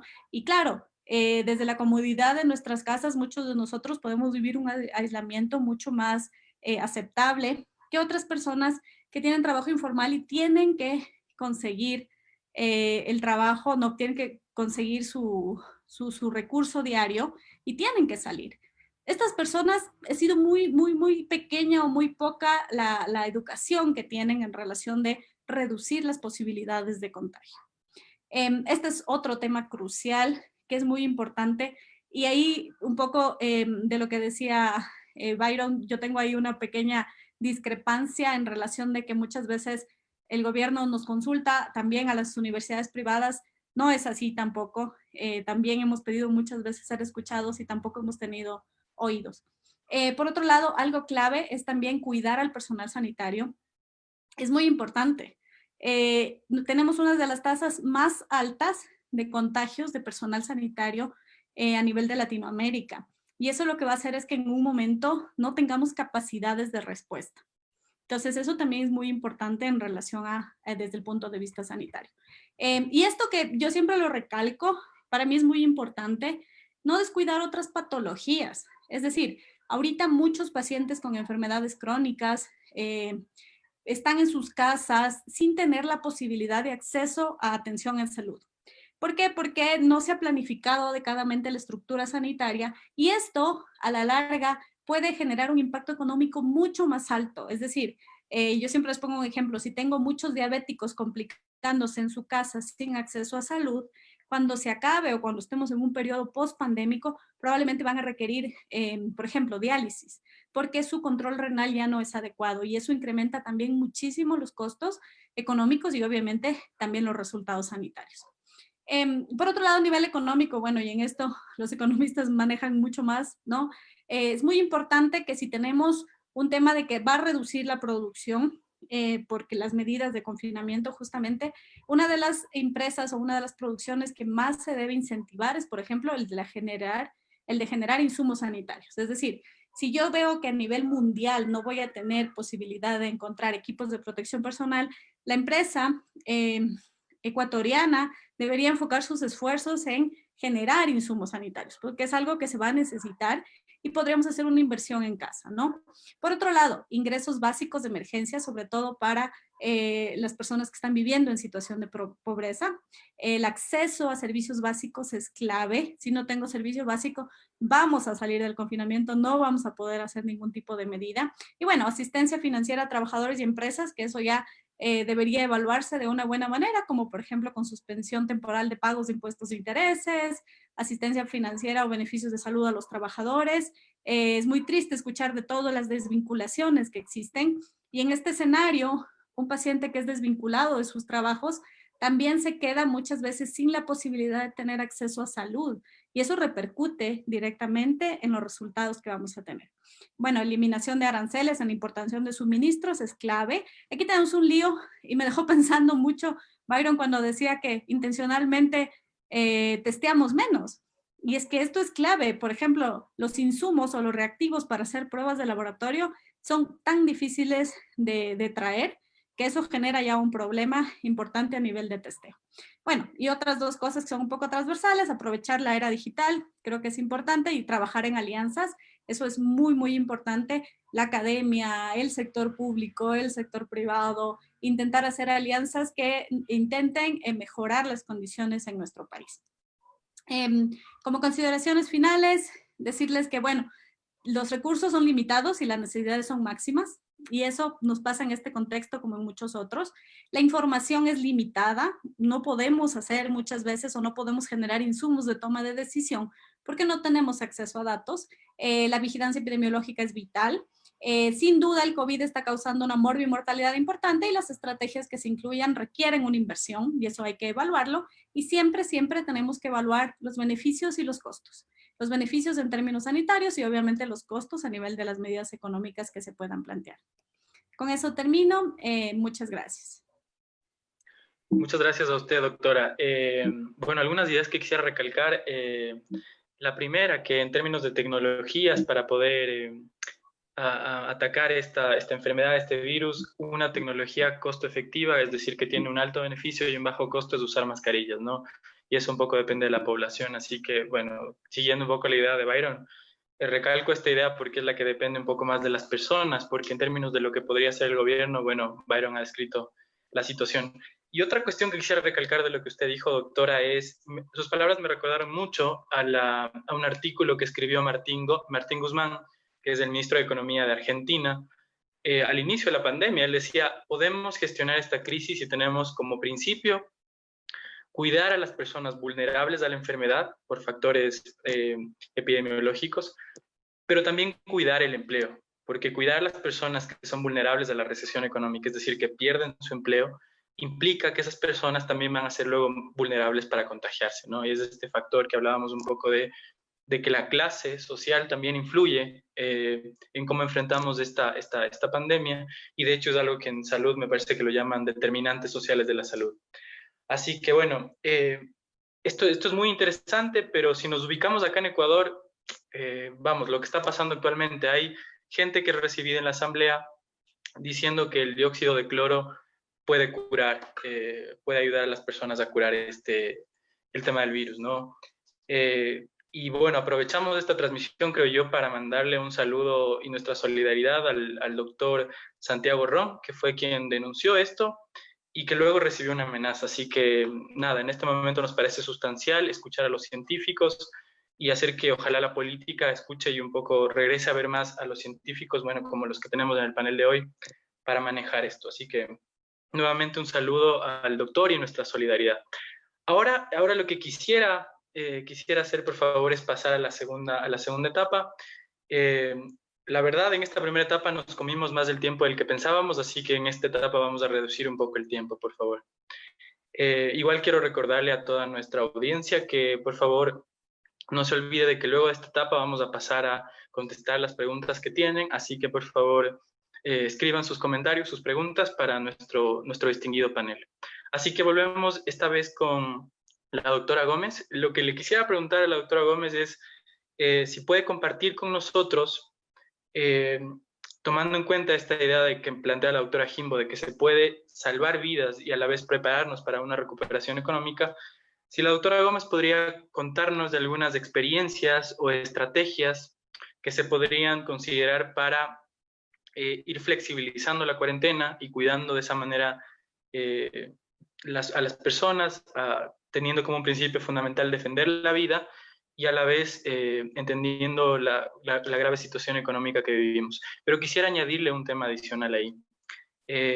Como decía Byron también, es muy difícil esperar que este tipo de estrategias las tome el Estado, ¿no? Es muy doloroso eso, pero es un poco lo que hemos estado hablando. Así que quisiera también si puede contarnos sus experiencias en términos de lo que cree que podríamos hacer desde la población civil, ¿no? Desde la población organizada, desde las personas, además de lo que podría hacer el gobierno nacional a través del Estado. Adelante, doctora Gómez. Muchas gracias, Will. La verdad coincido con Byron, con Ruth.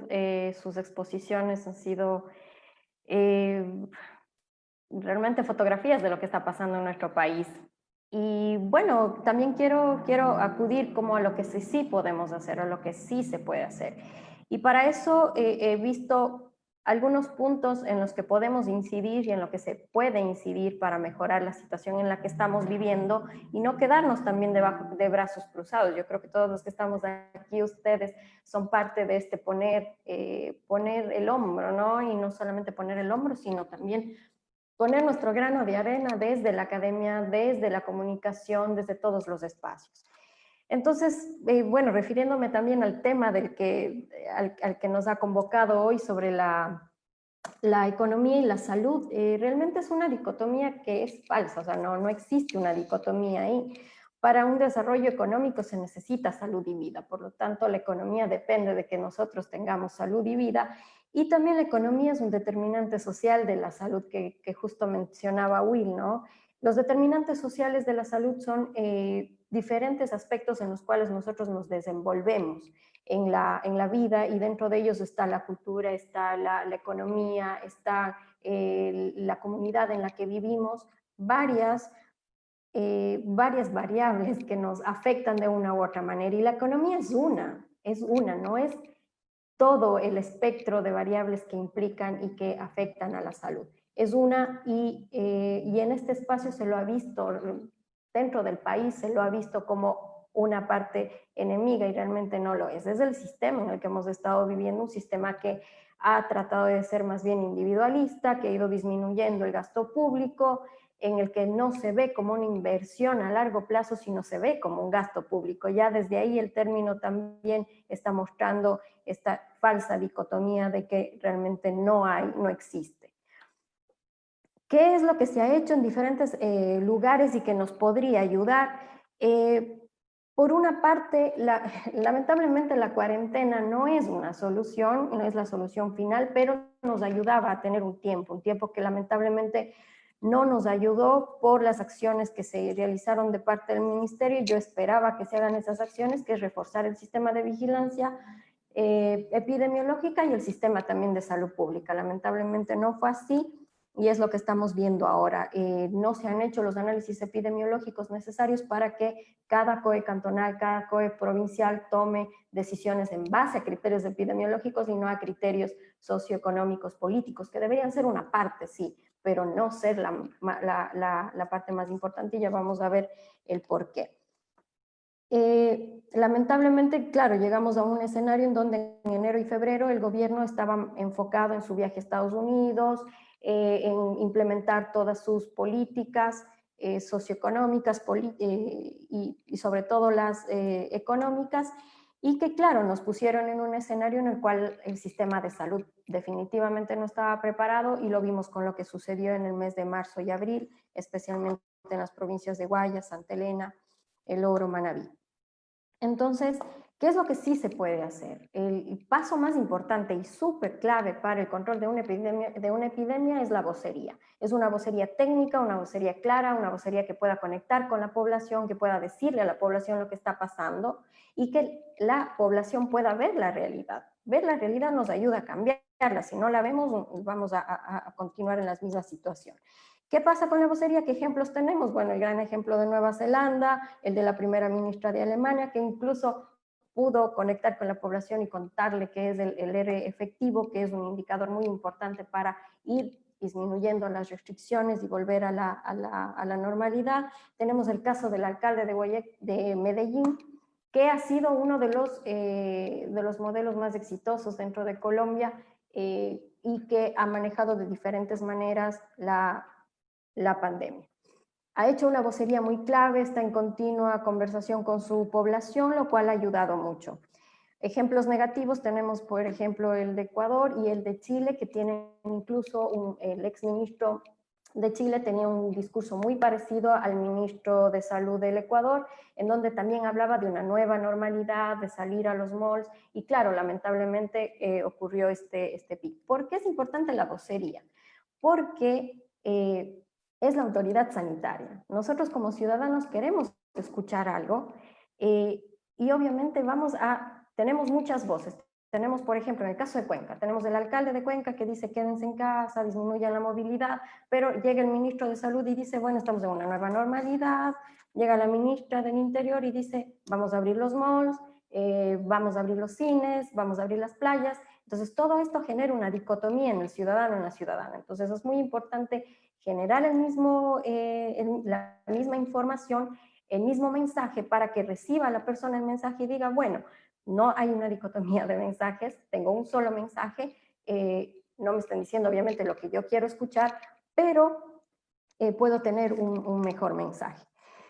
Con respecto al sistema de vigilancia, reforzar el sistema de vigilancia es básico. Mientras menos casos tengo, menos gasto en pruebas. El problema que ahora tenemos es que tenemos muchos casos que necesitan ser diagnosticados tempranamente, por eso es importante tomar las pruebas PCR para que puedan estar aislados efectivamente y disminuir la probabilidad de contagio.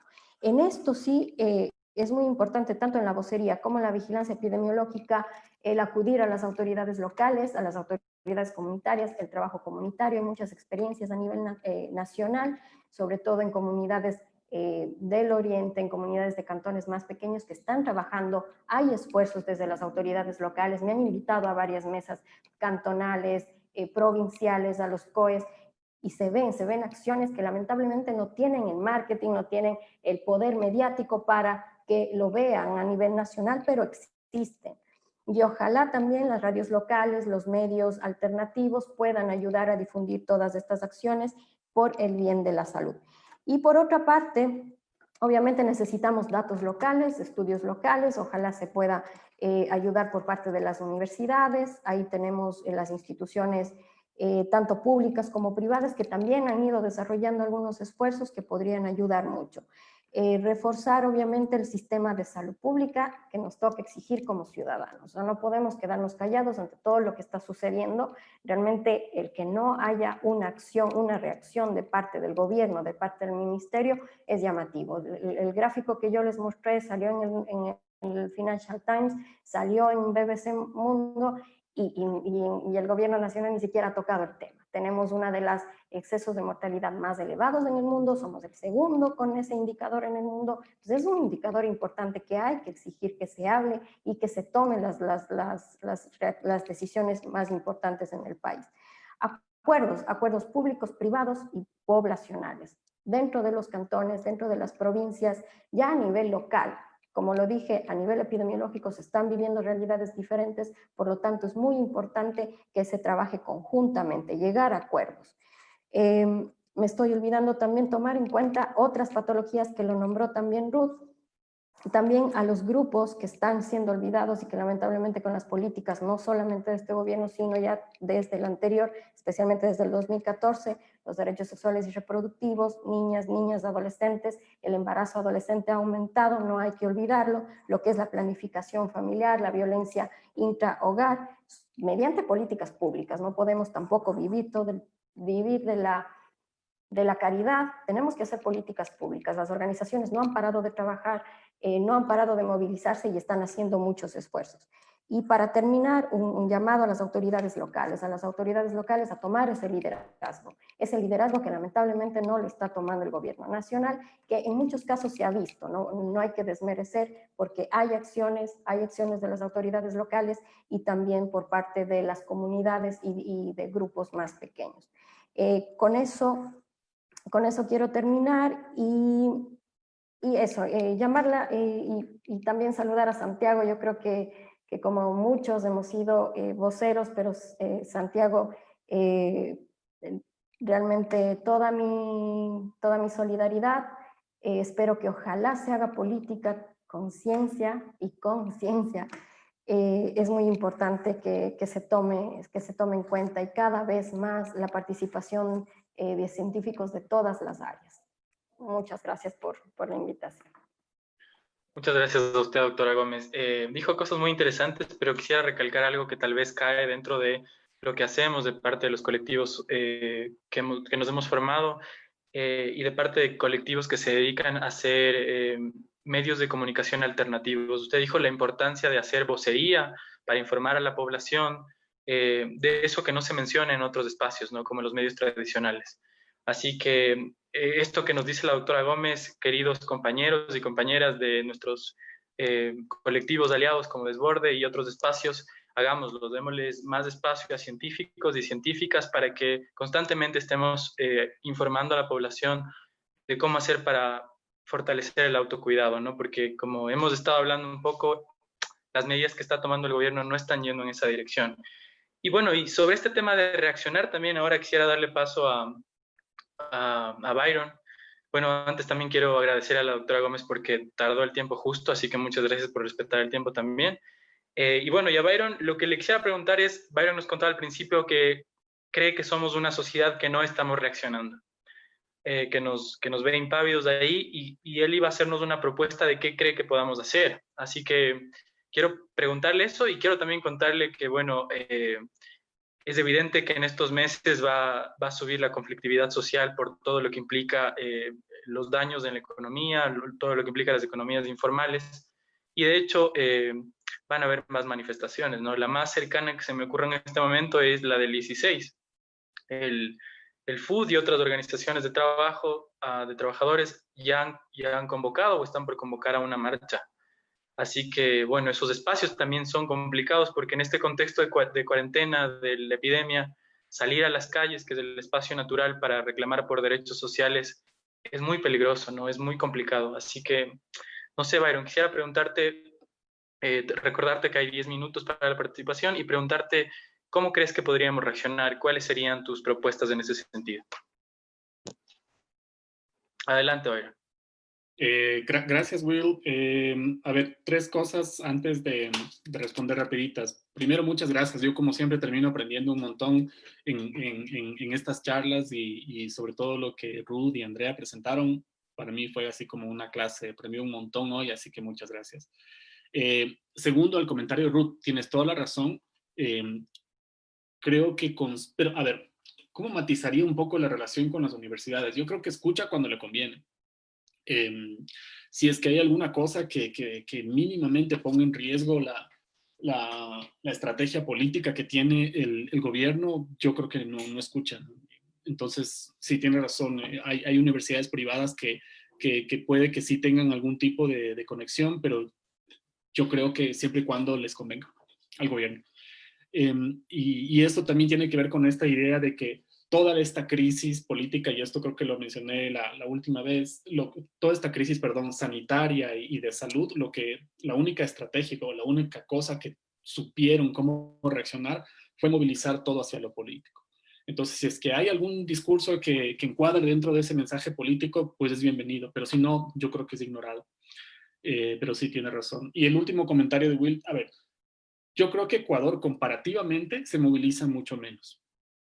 Y tal vez lo digo desde mi sesgo del mundo de la estadística, cuando uno ve intervenciones dramáticas como lo que hicieron en el Ecuador, inclusive desde el 2016, que empezaron a cambiar metodologías de empleo, que se empezó a modificar cosas, del 2019 cuando se adscribió el INEC a la presidencia, todo fue un tema realmente dramático que en cualquier país medianamente activado políticamente hubiese habido una comunidad académica que reaccionara más fuerte. Lo que sucede, por ejemplo, en Argentina, ligeramente cualquier intento de modificación en las estadísticas, tú tienes abajo del INDEC todo el día gente con tambores gritando y rechazando lo que sucede. El mínimo intento de intervenir en la operación censal de Brasil, tienes movilización de sindicatos reclamando por las estadísticas. Acá no. A ver, claro que hay movilización, claro que hay grupos políticos que hacen cosas, pero creo que sí hace falta más, creo que tenemos que apoyar más. Y no es un reclamo distanciado, ¿no? Como esa clásica lógica de bajar a territorio. Estoy viendo que no se moviliza mucho, movilícese mucho. Es responsabilidad mía y nuestra también. Hay que movilizarnos más. Y no significa que no exista. Hay mucho esfuerzo que se hace mucho desde las organizaciones sociales, pero lo que intento más bien es motivar a que lo hagamos más. A ver, para responder y no pasarme el tiempo y pedir disculpas también por haberme pasado la primera parte, quiero compartir una presentación chiquitita para ser más conciso y así evitar pasar hablando demasiado. La primera estrategia, y respondiendo a lo que Will me estaba diciendo, creo que hay que recordar esta pequeña pirámide que estaba buscándola hoy y les pido disculpas que no alcancé a traducirla. Reprofesionalizar el discurso científico pasa por reentender que cualquier tipo de conclusión científica tiene que recordar de dónde viene. La vaca tiene que acordarse de dónde viene y cuándo es ternera. Hay muchas conclusiones que se asumen científicas y no nos estamos dando cuenta de la gravedad, de la debilidad, de la base, de la pirámide de evidencia científica que debería existir en el país. Todo, por más precioso que sea un paper, por más publicado que sea un análisis, por más bonito que sea mi PowerPoint, si no tiene bases de datos originales con buenos datos, no sirve. Y desde ahí partimos mal, porque ni siquiera tenemos un relevamiento, es decir, quiero decir, un levantamiento de información adecuado de mortalidad en el país. Entonces, si no fortalecemos la base de la pirámide, ¿cómo esperamos que un asambleísta tenga la más pálida idea de quién recibir y quién no? Y insisto y respaldo completamente el apoyo que hay que darle a Alex y a todas las personas que están siendo atacadas por reclamar. A ese nivel de profesionalización estamos llegando en el país, de que un científico reclama y de que encima de no ser escuchado, encima es amenazado. O sea, ya más allá de eso, ¿qué más bajo podamos caer? Entonces, creo que esta pirámide ayuda a recordar cómo tenemos que recordar de dónde viene esa política basada en evidencia. Primero están los datos. En Ecuador ni siquiera tenemos ya un censo, ni siquiera hay un anuncio de cuándo vamos a hacer el censo de población. Si no tenemos un anuncio de censo de población, ¿cómo van a calcular los indicadores? Ni siquiera vamos a tener denominadores. O sea, les pueden mostrar maravillas de las cosas, pero no vamos a tener denominadores a nivel local. Entonces, cualquier ratio, cualquier indicador, cualquier proporción va a estar simplemente desactualizada. Y eso que no me pongo a hablar de desempleo, de subempleo, de inflación, de cómo están capturando datos actualmente. Entonces, necesitamos reclamar más en la calidad de la producción de datos. Solamente luego empezar con estudios primarios, luego con revisiones sistemáticas, luego con bases de datos y metadatos, tener generación de evidencia tanto de plataformas como de mapas y solamente ahí empezar a hablar de conocimiento robusto. Este tipo de información necesita sociabilizarse y penetrar el discurso político, porque creo que ahí pasa la segunda estrategia que quiero mencionarles, que es, perdón que me salte, que es este tema de aquí. A ver, creo que el sector académico, los académicos y los científicos como tal, tenemos que recuperar la ética y recordar que tenemos que compartir. No me refiero ni a ningún campo en específico, sino sobre todo a aquellos que intentan romantizar el conocimiento científico. La academia debe compartir, debe bajar el debate, debe compartir con la gente y volver un conocimiento que sea entendible para todas las personas.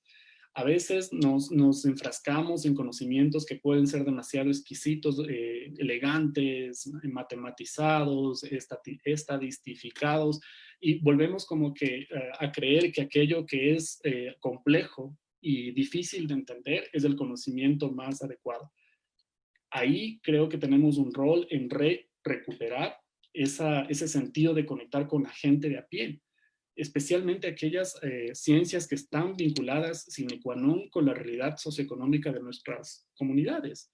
Estoy hablando de economía, estoy hablando de salud pública, estoy hablando de sociología, estoy hablando de ciencias políticas. Hay que recuperar ese sentido de que las personas son la base de esa motivación para ser científico. Y si no les explicamos a las personas en palabras que entiendan las personas comunes y corrientes, ¿qué sentido tiene generar una élite académica si está disipada, alejada de la realidad social? Entonces creo que hay una táctica muy concreta que trata de aterrizar el mensaje. La segunda, creo que hay que reintegrarnos a la comunidad internacional. Este gobierno en particular creo que ha hecho todo lo posible por reconcentrar la dependencia de planificación hacia los intereses de Estados Unidos. No hay un sistema de planificación, no hay conexiones académicas desde el Estado hacia otros polos de desarrollo científico. Entonces creo que el científico también tiene ahí un rol de reconectarse con vecinos colombianos, peruanos, brasileños, argentinos, tratar de diversificar esa dependencia y tener más reintegración de la comunidad internacional, porque ahí uno tiene la capacidad de recuperar la interpretación de nuestra realidad en sentido relativo. Solamente cuando uno compara lo que están haciendo en Paraguay, en Argentina, en Perú, en Colombia, uno se da cuenta que muchas de las cosas que se dicen oficialmente aquí son mentira. Y la tercera, yo creo que hay que apoyar a las comunidades y sobre todo a las comunidades que están en proceso de formación.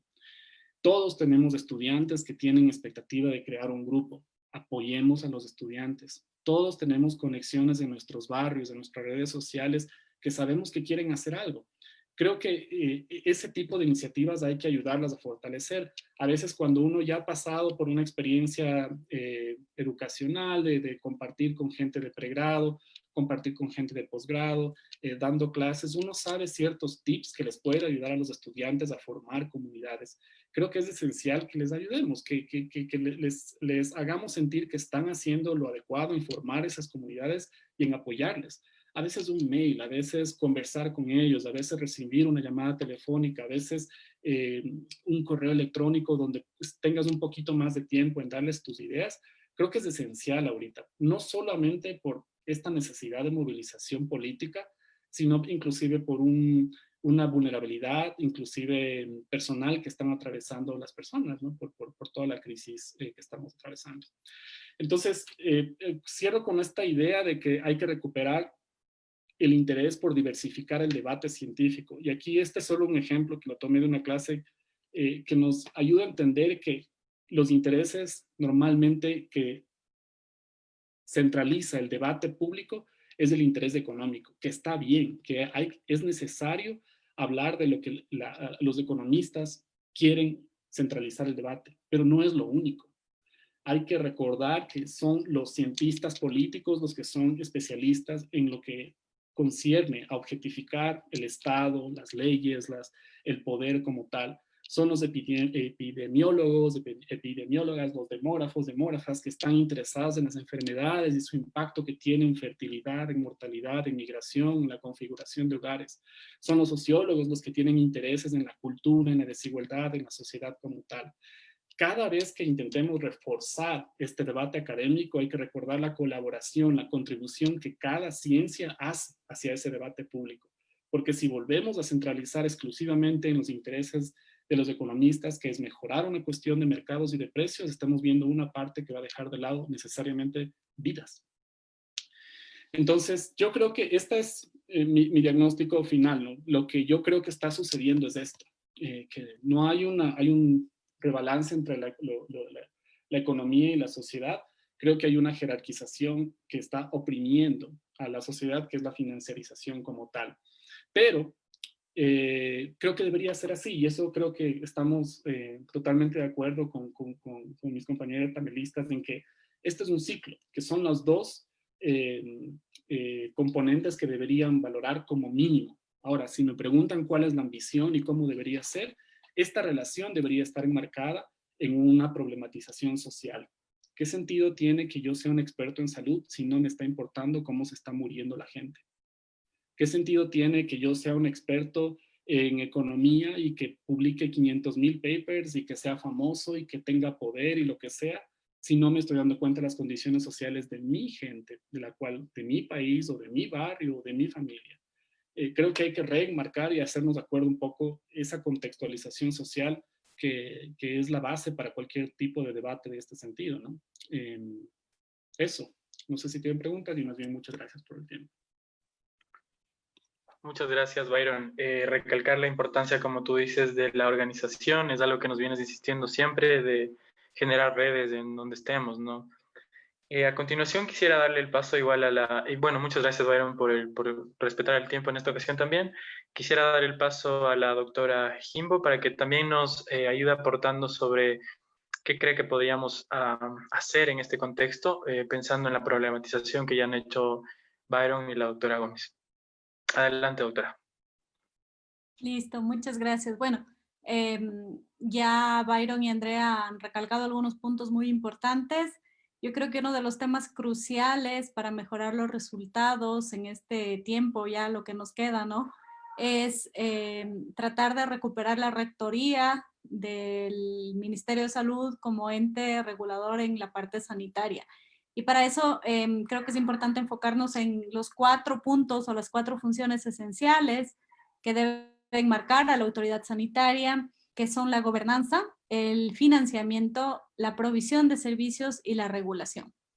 Y son temas que han fallado, digamos, en varias aristas en el medio de esta pandemia. En el tema de gobernanza, coincido completamente en lo que decía Andrea, esto de tener múltiples voceros y en haber perdido la confianza en el tema de datos y en el tema de información, es un punto clave que debe recuperarse lo más pronto posible. Las mejores experiencias en relación a manejo de pandemias han sido en países en los que los datos han sido transparentes, los datos han sido públicos y los datos han permitido que sean evaluados para la toma de decisiones.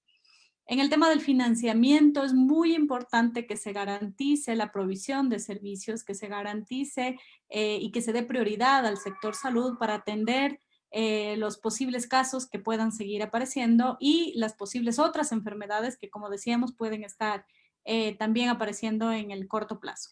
En el tema de provisión de servicios es importantísimo que se active el primer nivel de salud. En salud eso es algo muy importante. Muchos casos y el sistema básicamente se está colapsando muchísimo y la atención hospitalaria, podemos tener el ejemplo de Pichincha, de Quito en la actualidad, está muy difícil el manejo de los casos porque básicamente ya nos llegan casos muy complejos, muy complicados que que tienen una necesidad clara de hospitalización y cuidado intensivo. El primer nivel de atención es un nivel muy potente que puede apoyarnos a mejorar las condiciones y detectar en la posibilidad casos tempranos y testear casos tempranos para tener precauciones y tener mejores medidas de contingencia. Y por otro lado, en la regulación, creo que en la regulación es un tema que hay muchísimo por hacer. Nos llama mucho la atención ver, por ejemplo, el tema de los costos de los insumos sanitarios, cómo subieron exponencialmente y no tuvimos ninguna regulación en el caso. Solo podemos ver el tema de mascarillas. Una mascarilla, un respirador N95 que antes de la pandemia teníamos un costo, un precio, fue un incremento sustancial que limitó muchísimo la posibilidad de que, por ejemplo, el personal de salud tenga la posibilidad de adquirirlo. Y en el tema de regulación, otros temas como por ejemplo este famoso del dióxido de cloro, medicamentos que tenemos voceros, incluso políticos, que salen y nos dicen que hay profilaxis con hidroxicloroquina, que se puede usar dióxido de cloro para tratar esta enfermedad. Y son temas que a la larga, si no se regulan, pueden ser perjudiciales y pueden traer efectos adversos en nuestros pacientes. Entonces es algo importantísimo. Y por otro lado, coincido mucho en que el tema de la educación es clave y es vital.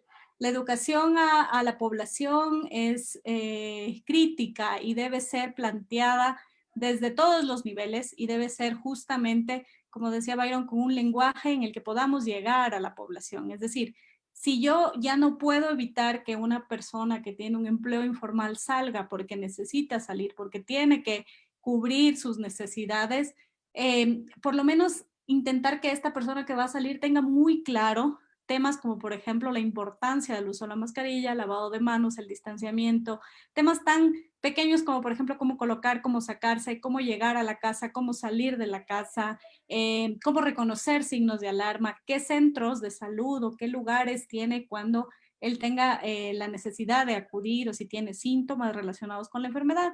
Son temas que mejorarían muchísimo las prácticas. Y yendo más allá, en el tema de sociedad y comunidad, hay países con muy buenas experiencias en donde la vigilancia comunitaria ha ayudado muchísimo.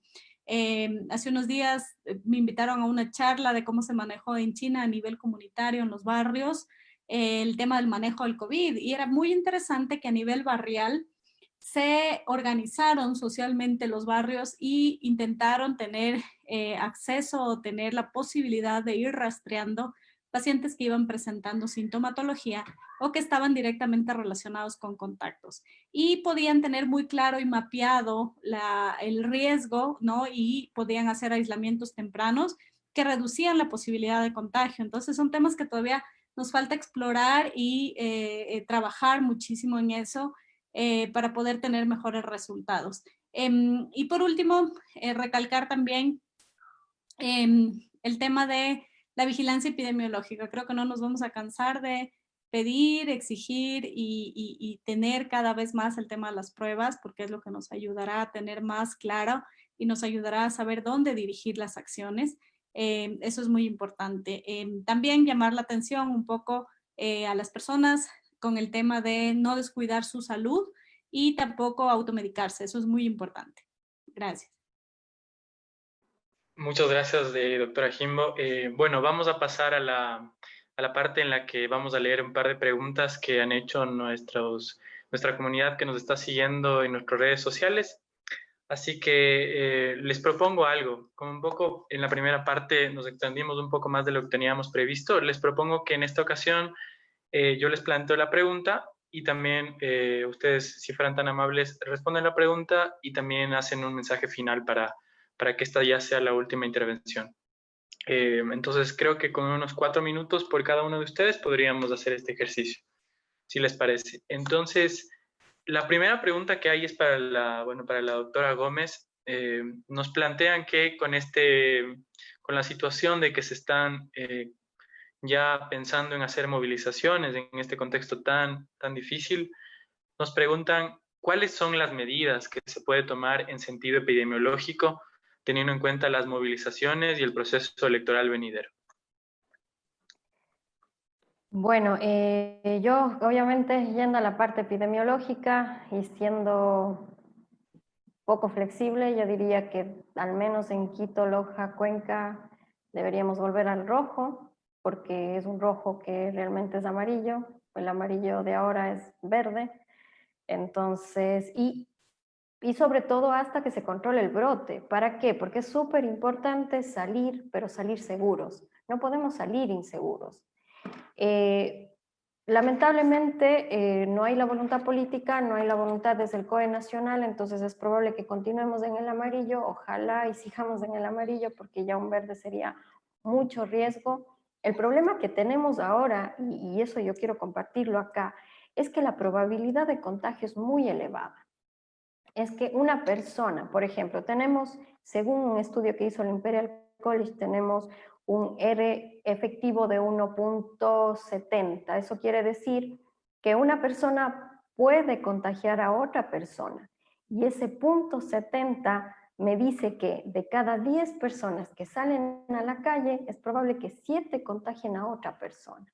Entonces, estamos ante salir a la calle y lanzar una moneda al aire de si nos vamos a contagiar o no. Entonces, es muy importante tomar en cuenta todas las medidas que ya comentó Ruth, como el uso de la mascarilla es muy importante, el lavado de manos, el distanciamiento físico, no estar en lugares cerrados. Si es que hay un lugar en donde yo trabaje y tenga que compartir el espacio con alguien durante mucho tiempo, ojalá haya ventilación, las ventanas abiertas. Si es que yo tengo ventilación que no sea circular, porque eso también hace que las microgotas que estaban lejos se muevan por todo el espacio, lo que aumenta la probabilidad de contagio. Y para eso también necesito que haya una revisión de la ventilación que podría estar aumentando la probabilidad de contagio. Entonces, el uso de la mascarilla, el lavado de manos constante es importante. ¿Cómo están las cosas ahora en muchas provincias? Yo incluso diría, si es que yo tengo la duda de haberme contagiado, usar la mascarilla dentro de la casa. Cuidarnos entre todos, cuidarnos a nosotros mismos y también obviamente cuidar a quienes están cerca. No salir si no es completamente necesario. Por ejemplo, si es que yo tengo que salir a un restaurante a comer, ojalá que no, ojalá vaya, retire la comida y vaya a un lugar, tal vez un parque, un lugar abierto, no estar en zonas cerradas. Entonces, evitar los lugares con aglomeraciones. Y en el caso, por ejemplo, de que si hay marchas o protestas, mantener la distancia física, usar la mascarilla. Y ahora, en donde yo tengo mayor probabilidad de contagio no es en las zonas abiertas, es en las zonas cerradas. Y es donde yo más tiempo comparto con una persona que puede estar contagiada. Eso aumenta mucho más la probabilidad de contagio. Entonces, ahora... Y claro, para eso necesitamos datos para poder calcular este R efectivo que me va a decir cuál es mi probabilidad de contagiarme si es que yo salgo a la calle. Y ojalá pudiéramos tener eso a nivel de cada cantón, incluso en cantones que son grandes, en cada parroquia. Porque hay cantones, hay parroquias que pudieran tener una movilidad mucho mayor, pero no sabemos qué es lo que realmente está pasando. Entonces, conocer la realidad es muy importante. Yo creo que eso es una de las claves que se nos pasa, porque queremos escuchar que hay una vacuna, que todo está bien, que todo va a mejorar, pero realmente en este momento, al menos en Ecuador, las cosas no están mejorando, están aumentando los casos, y yo creo que una parte muy importante es aceptar eso para poder generar algunos cambios y algunas acciones. Creo que me pasé, ¿no? Muchas gracias, doctora. Bueno, vamos a pasar con Byron, pero bueno, antes quisiera un poco leerles, hay varios comentarios en la página de Facebook que les mandan saludos, que les felicitan a nuestras compañeras y a Byron como panelistas, que han sido muy precisos en su información. Así que les mandamos saludos. Vemos que están comentando los compañeros y las compañeras del Foro de Salud Pública. del Foro de Defensa del Salud y la Vida, dice. Hay varios comentarios, así que muchísimas gracias a las personas que nos han estado siguiendo a través de nuestras redes sociales. Byron, quisiera hacerte esta pregunta que nos han hecho. Dice para Byron, ¿cómo cree usted que influirá la actuación del gobierno y la crisis en el periodo electoral?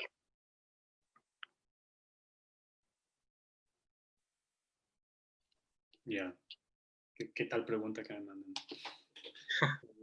A ver, ¿cómo? O sea,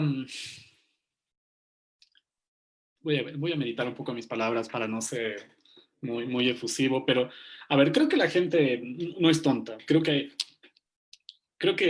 hay una muy severa subestimación de las capacidades de los políticos y una subestimación de la inteligencia de la gente. Creo que lo que estamos viviendo ahora es demasiado contundente y fuerte para la gente de a pie, y creo que eso va a tener un impacto electoral dramático. No sé cómo, porque ni soy especialista ni creo mucho en las predicciones electorales, pero sí creo que lo que va a terminar provocando es que la crisis se refleje en un rechazo absoluto a cualquier tipo asociada, indirecta, poquito, aunque sea ligeramente, con las alternativas del gobierno. Esa es mi lectura. Y un poco por lo que mencionaste respecto a cómo cerrar este tema, creo que hay tres cosas, ¿no?, que se deriva del mensaje que estaba intentando dar al final, que es no subestimar el efecto o la gravedad de desmovilizarnos. No está en juego un proyecto político, no está en juego un tema ideológico, no está en juego una diferencia conceptual. Está en juego la vida de la gente, y no estamos hablando de un margen pequeño. O sea, revisemos lo que aprendimos hoy con Andrea y con Ruth. Estamos hablando de muchísimas muertes, de cientos de personas que están siendo afectadas no solamente en sus condiciones económicas y personales, sino que se mueren. Entonces, esa desmovilización significa literalmente que estamos siendo indiferentes a que la gente se muera. Es una necropolítica que está desplegada y que me parece realmente muy deprimente que no reaccionemos como podamos. Yo sé que unos podrán más, otros podrán menos, pero creo que es urgente que hagamos algo. Lo segundo, no concentrar el impacto o la evaluación en el impacto económico, porque hice un comentario recién a cómo se está evaluando el impacto de la crisis y calculan el impacto en el PIB, cuánta gente está perdiendo su ingreso, que está bien, pero de nuevo, o sea, la gente se está muriendo y uno parecería que está contando casas, vehículos, cualquier cosa, y si se murió, pues se murió, qué pena, le vamos a quitar el ingreso que tenía esa persona en el hogar y ya tenemos el impacto. Para aquellos que han perdido un ser querido, yo no entiendo ni siquiera cómo van a reaccionar cuando la gente les asuma así como cosas, como que se le murió a alguien y punto. Hay que rehumanizar ese tipo de impacto y también recordar que es una cuestión emocional y espiritual que hay que respetar, que es una cuestión básica. Y luego hay un impacto también demográfico que no he hablado mucho, pero también hay que considerar que es esta reconfiguración de hogares, ¿no?, que va a terminar haciendo, sobre todo adultos mayores que han sobrevivido, van a regresar a ciertos hogares, volviendo mucho más difícil la condición de estructura de gastos en salud. Eso lo podemos hablar en otro espacio. Y poner finalmente un ojo al tema del impacto en desigualdad. Quienes están muriendo son los estratos populares, quienes se están enfermando son los trabajadores. Entonces esto, si había una brecha, despliega un efecto mucho más dramático en las condiciones socioeconómicas del país, y justo de frente a caras a un escenario electoral. Entonces creo que si hay herramientas, por último, vota. Con ese pequeño hecho estás ya participando. Por último, asóciate con tus compañeros científicos. Por último, ayúdalos a tus estudiantes. Por último, conversa con tu barrio. Pero tenemos que hacer algo, ¿no? Y recordar que no es una cuestión de que yo como científico, como académico, como opinador, digo que haga, ¿no?, sino que uno haga, que uno apoye. Con un granito de arena se pueden cambiar muchas cosas. Muchísimas gracias, Byron. Bueno, con lo que decías, creo que queda claro que hay un adagio popular que suelen decir que no importa quién esté en el gobierno, porque igual me toca trabajar y salir adelante, y si no trabajo no pasa nada. Pero claro, con lo que tú nos dices es más evidente que no es no es lo mismo una u otra situación dependiendo de quién está en el gobierno, quién toma las decisiones, ¿no? Así que tal vez este momento nos sirva también para reflexionar al respecto. Bueno, quisiera darle finalmente el paso a la doctora Jimbo. Nos hacen la pregunta de si podría un poco ampliarnos este comentario que hizo al final sobre estrategias comunitarias que se podrían hacer, que se podrían pensar desde los barrios para organizadamente tratar de enfrentar esta crisis y, digamos, y un poco sortear el problema que el Estado no les asiste, no les apoya. ¿Cómo, si nos podría un poquito más ampliar esas experiencias que nos contaba que han ocurrido en China? Sí, claro. Bueno, la vigilancia comunitaria o la vigilancia a través de casos o de comunidades más pequeñas es algo que ha funcionado. Muchas de las experiencias se llevan a cabo acompañadas justamente de un proveedor de servicios que muchas veces justamente es el Ministerio de Salud o el gobierno. Entonces, por ejemplo, nosotros tenemos dividido el tema sectorial de salud en distritos, en centros de salud de los diversos niveles. Entonces, una de las posibilidades es que se trabaje con el primer nivel de salud. Y, por ejemplo, voy a ponerles un ejemplo de los que más conozco, el Centro de Salud de Carcelén Bajo, por ejemplo, que es un centro de salud de primer nivel, tipo A, que conoce y puede tener mapeado a su comunidad o a su barrio a ese nivel, podría implementar la posibilidad de tener mapeado y tener identificado a las personas vulnerables, por ejemplo. Sabemos que este virus ataca y aumenta la mortalidad, la posibilidad de mortalidad en personas que tienen enfermedades crónicas, por ejemplo. Entonces, tener súper claro cuáles son estas personas y en ellas trabajar en medidas mucho más fuertes y mucho más certeras en relación a temas de aislamiento, por ejemplo. Por otro lado, si queremos ser un poco más a nivel micro, a nivel de comunidades mucho más pequeñas como barrios, por ejemplo, hay escenarios en los que se han mostrado, por ejemplo, en condominios o en edificios, en donde vive un grupo de personas, tener un líder comunitario o un líder que pueda hacer las veces de comunicador y de generar, por ejemplo, algo tan sencillo como un chat en el que una persona que tenga sintomatología pueda expresar la inquietud y todos puedan ayudar y puedan ser empáticos en ayudar a tomar soluciones y obviamente identificar tempranamente casos positivos para así evitar la propagación y la transmisión del virus, ¿no? Y ya más a nivel familiar, creo que es clave a nivel familiar que podamos trabajar en un tema de cuidarnos y protegernos. Muchos de nosotros y muchas familias sí tenemos personas de nuestra familia que están saliendo directamente.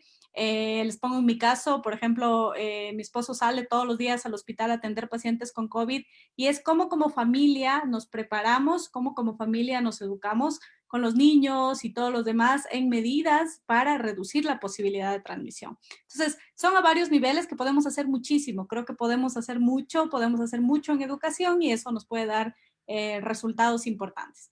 Como mensaje final, bueno, agradecerles, insistir en que la vigilancia epidemiológica es clave para mejorar los resultados y que ojalá podamos tener en algún momento decisiones informadas basadas en comunicaciones y en datos que sean certeros para que podamos salir adelante. Bueno, muchísimas gracias, doctora. Así llegamos a la parte final del evento. Realmente ha sido un gusto para nosotros poder contar con su participación. Han sido muy interesantes sus ideas. En La Raíz, nosotros procuramos militar por el pensamiento crítico porque pensamos que las ideas, como las reflexiones que ustedes nos dejan, nos van a servir para identificar qué es lo que podemos hacer, ¿no? No quedarnos solamente en las reflexiones, sino sobre todo, digamos, pensar qué es lo que podemos hacer y en qué manera podemos ayudar a salir de esta situación. Así que les agradezco muchísimo, sus intervenciones han sido magníficas, hay muy buenos comentarios en las redes sociales y ojalá, bueno, así como Byron nos ha acompañado en varias veces, ojalá también usted, doctora Jimbo y doctora Gómez, nos puedan acompañar en alguna otra ocasión. Así que muchísimas gracias, igual a toda nuestra comunidad que nos ha seguido en las redes sociales. Un saludo y hasta la próxima. Muchas gracias. Gracias. Muchas gracias. Y cómo no, eso de que el mundo está hecho de átomos. Es evidente eso.